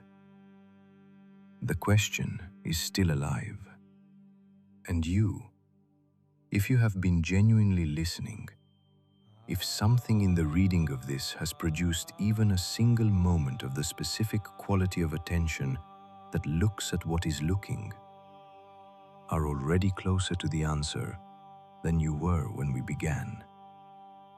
Not by traveling toward it, by recognizing where you are standing, all along. Chapter 6.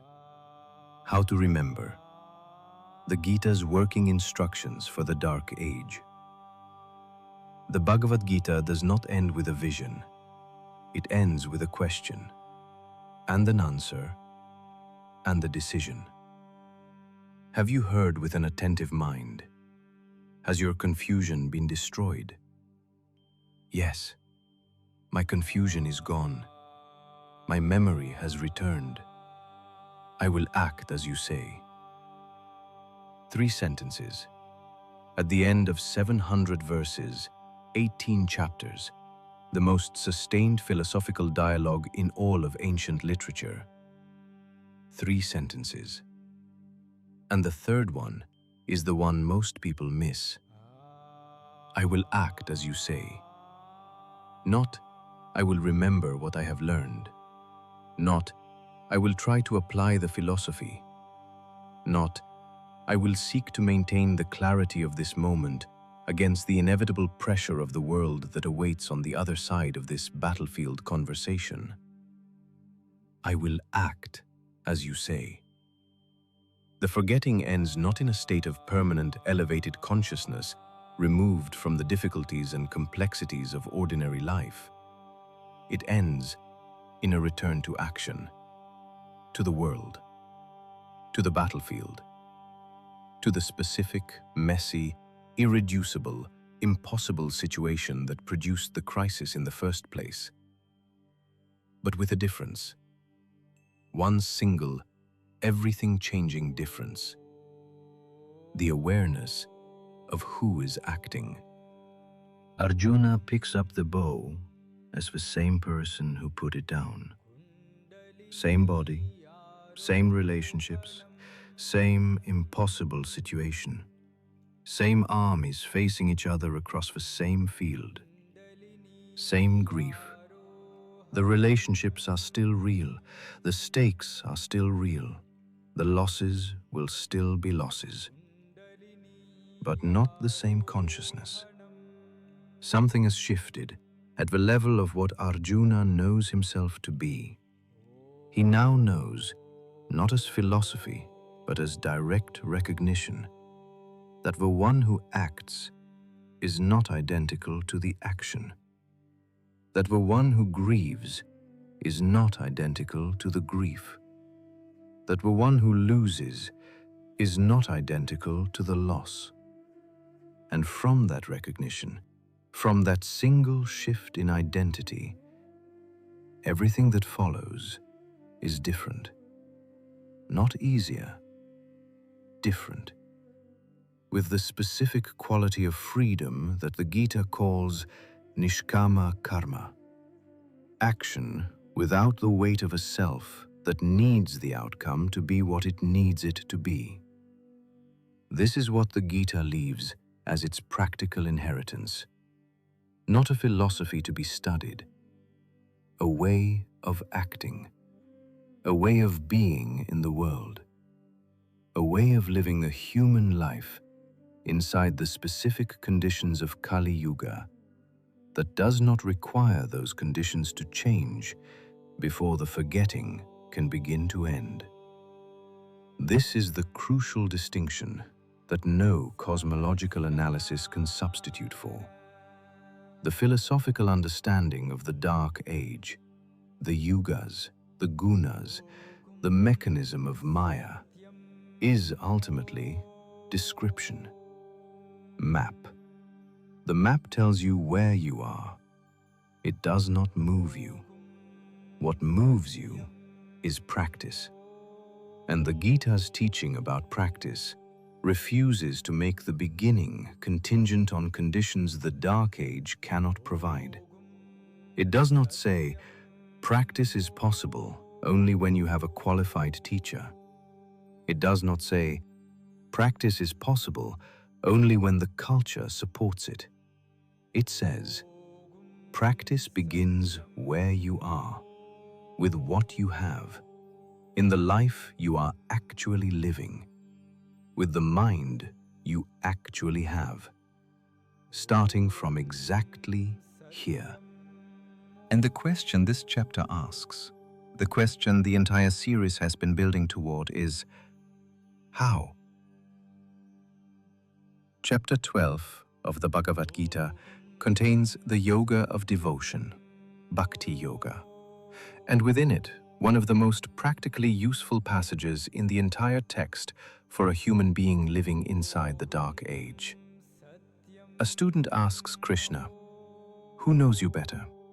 Those who worship you with devotion as a personal being, or those who seek you as the formless, eternal, unchanging ground?" "Both," says Krishna. "Both paths lead to me." And then he says something most expositions pass over quickly. He says, "But the path to the formless is more difficult for those who are embodied. Because the unmanifest is hard for beings that dwell in bodies to reach." This is a teaching about the specific conditions of Kali Yuga before the Yuga had a name for those conditions. A practical acknowledgement of what the Dark Age produces in the specific human being trying to practice. The formless is hard to reach. Not because the formless is far away, not because Purusha is absent, but because a consciousness that has been running the eye maker at full volume for an entire lifetime inside Kali Yuga has very limited immediate access to the formless dimension of its own nature, has spent so many years operating through the filter of tamas and rajas that the direct recognition of Purusha is not reliably available as a starting point. And so Krishna offers form. He offers himself as a person, as a being with a name and a face and a specific quality of presence that can be met, related to, loved in the way that only persons, not abstractions, can be loved. This is not a concession. It is not a dumbing down of the teaching for those who are not advanced enough to handle the real version. It is a profound recognition of where the human being actually is, of what the conditions of embodied existence inside Kali Yuga actually make available as a starting point. The formlessness is the truth. The personal form is the doorway. And the Gita, unlike many spiritual traditions that present only the highest view and leave the practitioner to figure out how to get from here to there, offers a doorway as explicitly and as reverently as it offers a destination. Because a destination you cannot reach from where you are standing is not a teaching. It is a description of somewhere you are not. And Krishna is always a teaching, always immediately relevant, always beginning exactly where the practitioner is. Bhakti Yoga is not, in the context of the Gita's full philosophical architecture, a lesser teaching than the non-dual philosophy of the Upanishads.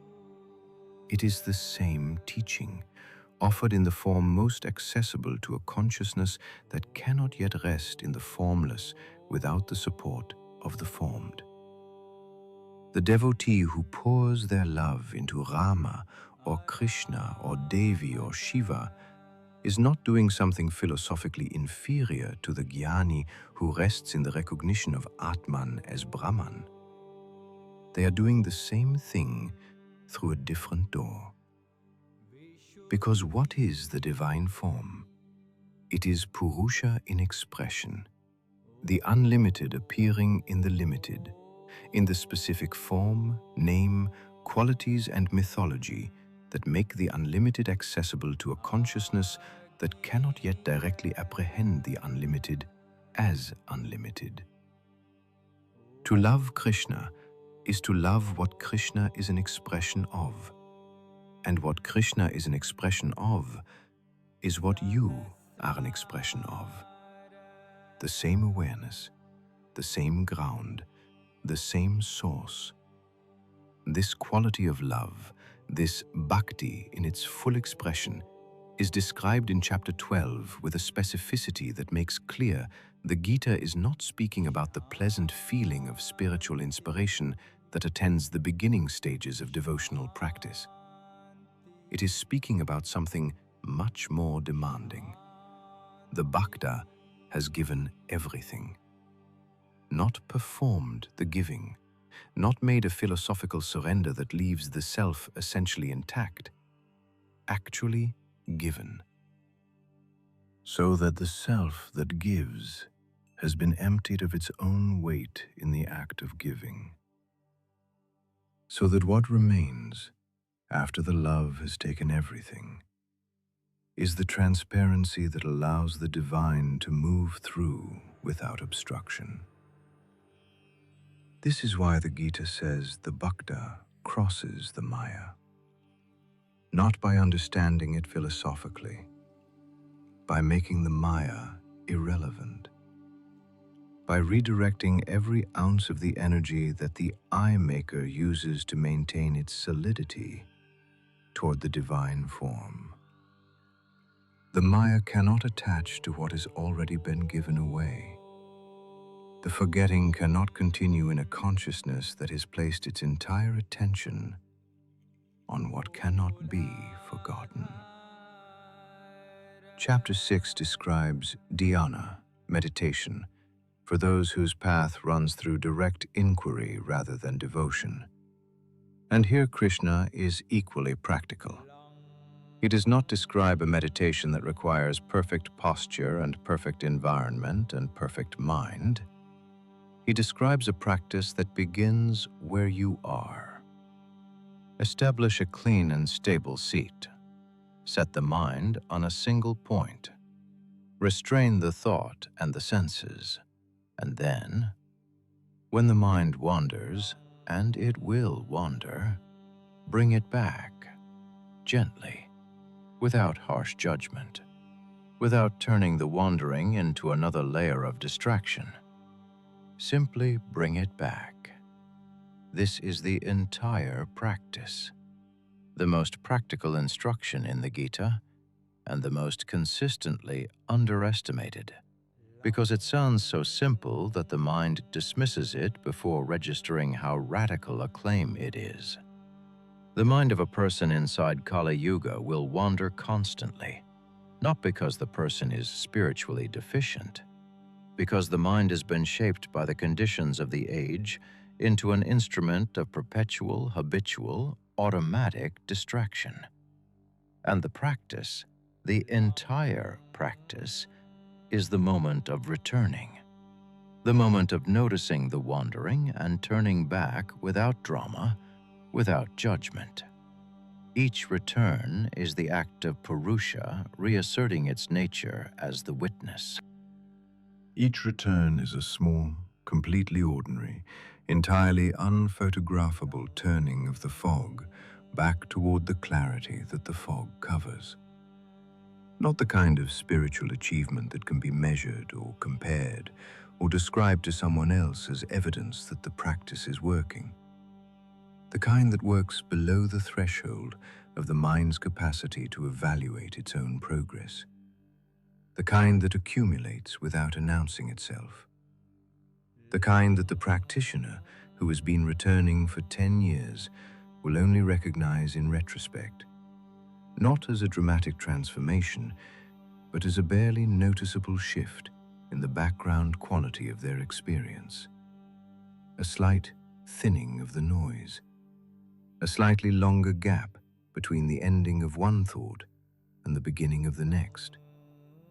A slightly more frequent awareness of what is noticing before the noticing is covered by what it notices. This is not nothing. This is everything. This is the process by which the mirror slowly, incrementally returns to its own clarity.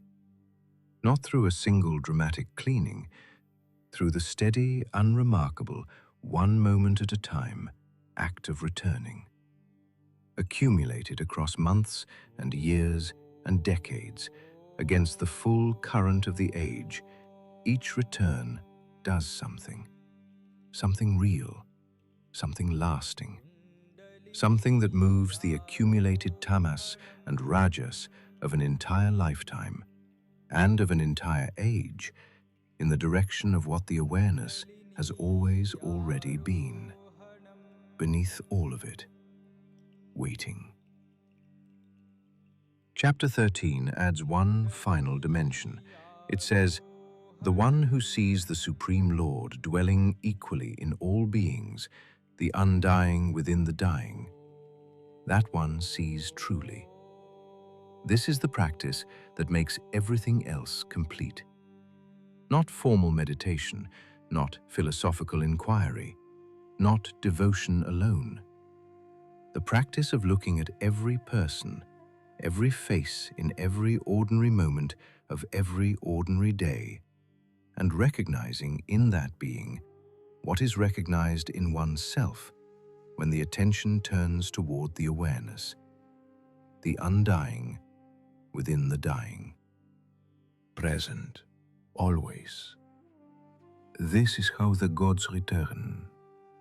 Not in a cosmic event, not through the descent of an avatar, though the tradition holds with equal conviction and equal seriousness that the cosmic event is coming, that the avatar will descend, that the wheel will turn and the age will end and Satya Yuga will begin again, in its own time, in its own way.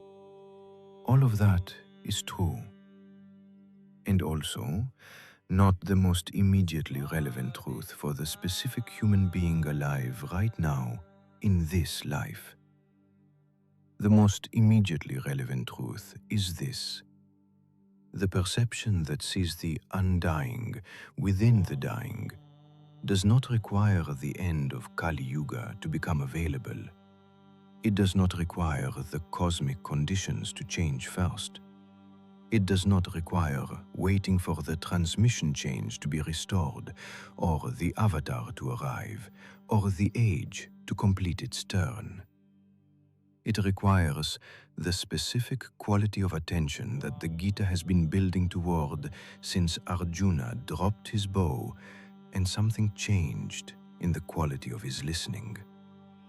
The gods return in the quality of seeing, first to the one who sees, and then, as that quality of seeing spreads, as it has always spread, from person to person, through the specific intimacy of genuine presence, outward, into the world, into the culture, into the shared quality of what becomes visible to a civilization that has enough people in it practicing this specific quality of attention. In this, in the quality of perception practiced moment by ordinary moment, in the specific texture of a life lived with this quality of attention. The Bhagavad Gita is complete. Complete in the sense that it gives everything required. The diagnosis, moha, avidya, the identification of Purusha with Prakriti, the mechanism, ahamkara, the tamas and rajas of the dark age, the maya, the treatment, the turn of attention toward awareness, the devotion that makes the divine personally accessible, the meditation that returns again and again without drama, the perception that sees the undying within every dying thing. None of these require a world that is already recovered from the Dark Age. None of them require the Yuga to turn first.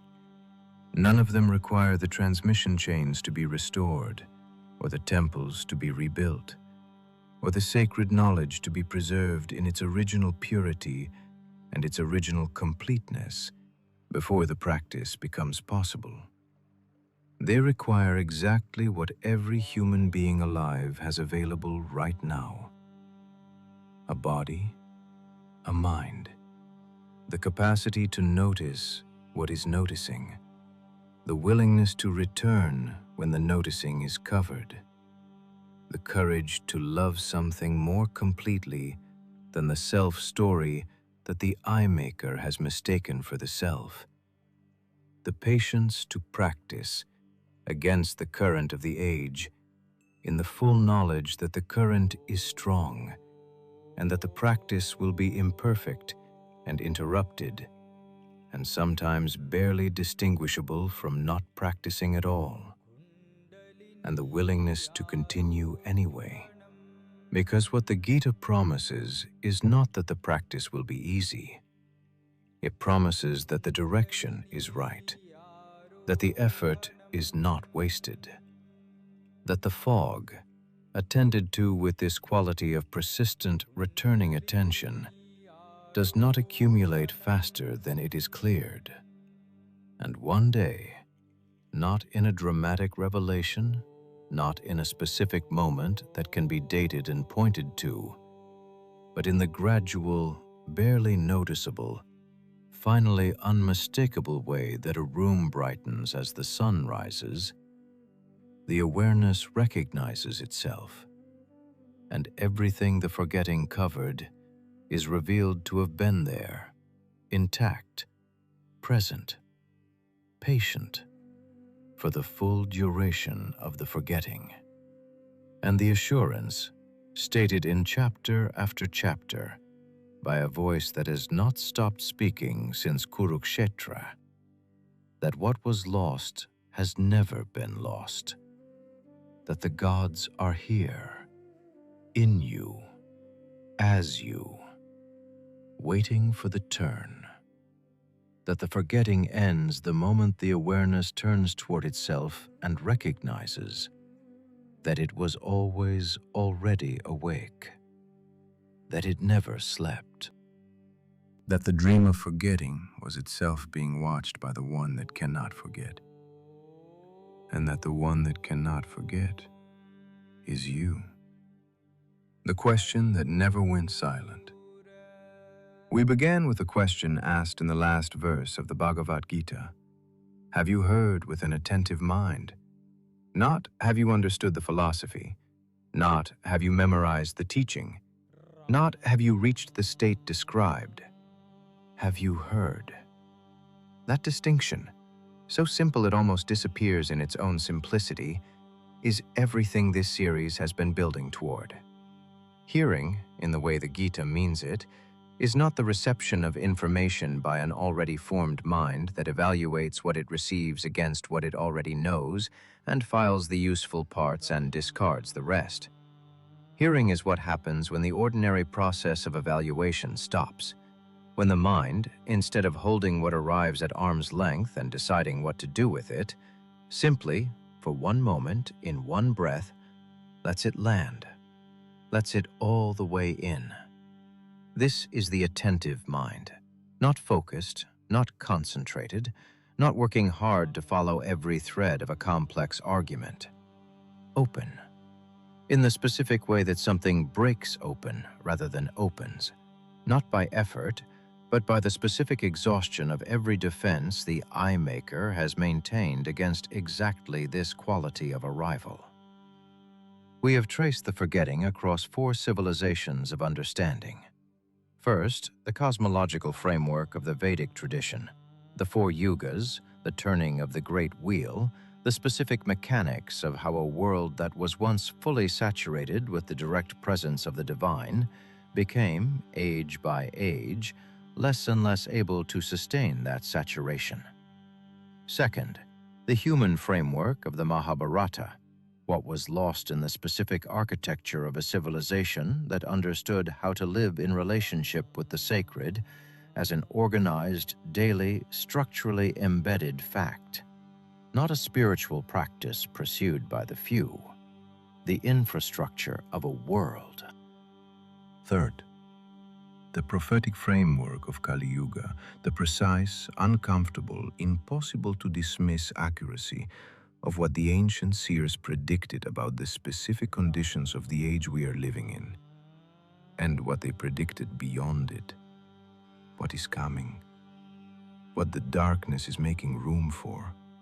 And fourth, here tonight, the interior framework of the Bhagavad Gita, the framework that makes all the others coherent, that shows not just what happened to the world, but what happened to the mind, to the specific, individual, irreplaceable human mind that is reading these words right now.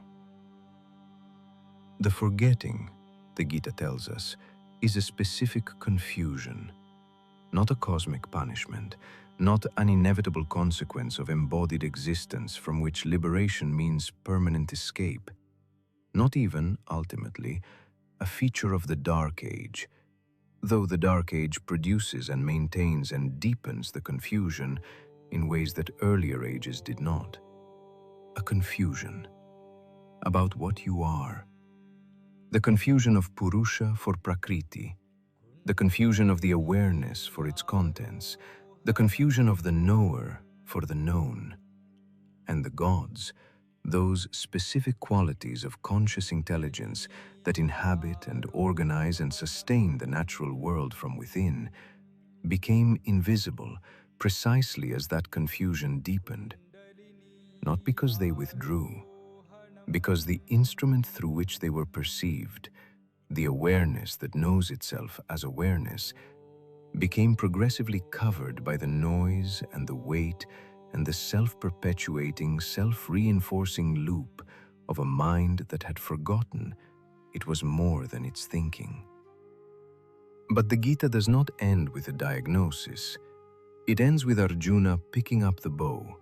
It ends with a specific, ordinary, unremarkable, completely extraordinary act of a human being who has just had the most important conversation of their life, returning to the world that was waiting for them while the conversation was happening, and acting differently. Not in a way that anyone watching from outside could detect.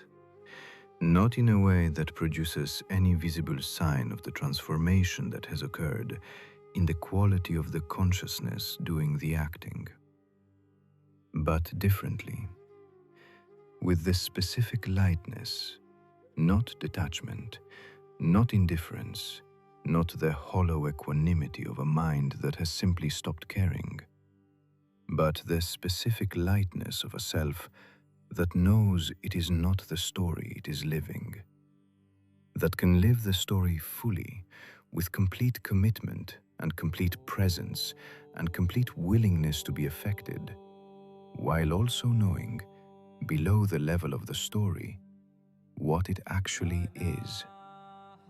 The witness, the one that was never born, that will never die, that has been watching through every moment of every life that has been lived inside the great cycle of the yugas, through every age of forgetting and every age of remembering, with the same quality of patient, undistorted, completely available presence.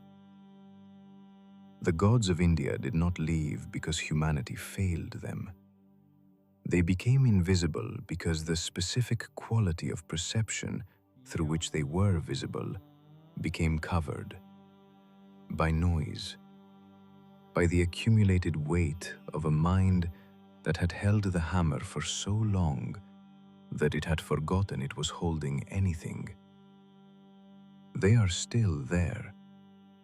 Indra in every storm, Agni in every fire, Varuna in every ocean, the Devi in every breath. Every quality of conscious intelligence that the Vedic tradition recognized as divine is still doing exactly what it has always done, organizing, sustaining, pervading the natural world with the specific quality of intelligent presence that those who could see called the divine, and those who could not called physics. The difference is not in the world. The difference is in the quality of what is looking at the world. And so we return, finally, to where we have always been, not to a destination reached at the end of a journey, to the place that was always here, that the journey was always circling, from every direction, by every path, through every framework and every tradition and every way of approaching the question that the question can be approached from. The awareness, the one that has been present through every word of this series, through every yoga description and every mythological account and every analysis of mechanism and every prophetic detail, through every moment of recognition that something in the reading landed with more weight than information usually lands with. That recognition, that specific, unmistakable, entirely ordinary and entirely extraordinary quality of, yes, I know this, is not incidental. It is the recognition of the knower by the knower, of Purusha glimpsing Purusha through the specific crack in the tamas and the rajas and the avidya maya that this particular combination of words and the tension and the quality of listening you brought to this night happened to produce. The Bhagavad Gita ends with a decision. I will act as you say. This is the only ending that is available from this point. Not the maintenance of a special state, not the preservation of an extraordinary experience. The return, the ordinary action, the specific situation that was waiting before this conversation began and that is still waiting on the other side of it, but now with a question alive inside it. The question that was asked in the last verse of the Gita and that has been alive, without ever going silent, for 2,500 years. Has your confusion been destroyed? You will know the answer, not from what you think you understood, from whether the bow can be picked up differently, from whether the ordinary life that was waiting for you while you were listening to this can be returned to with the specific lightness of a self that knows, even briefly, even imperfectly, even in a way that will need to be remembered again tomorrow, what it actually is. Go gently into your rest tonight. The question is still alive, and so, if you have been genuinely listening, are you?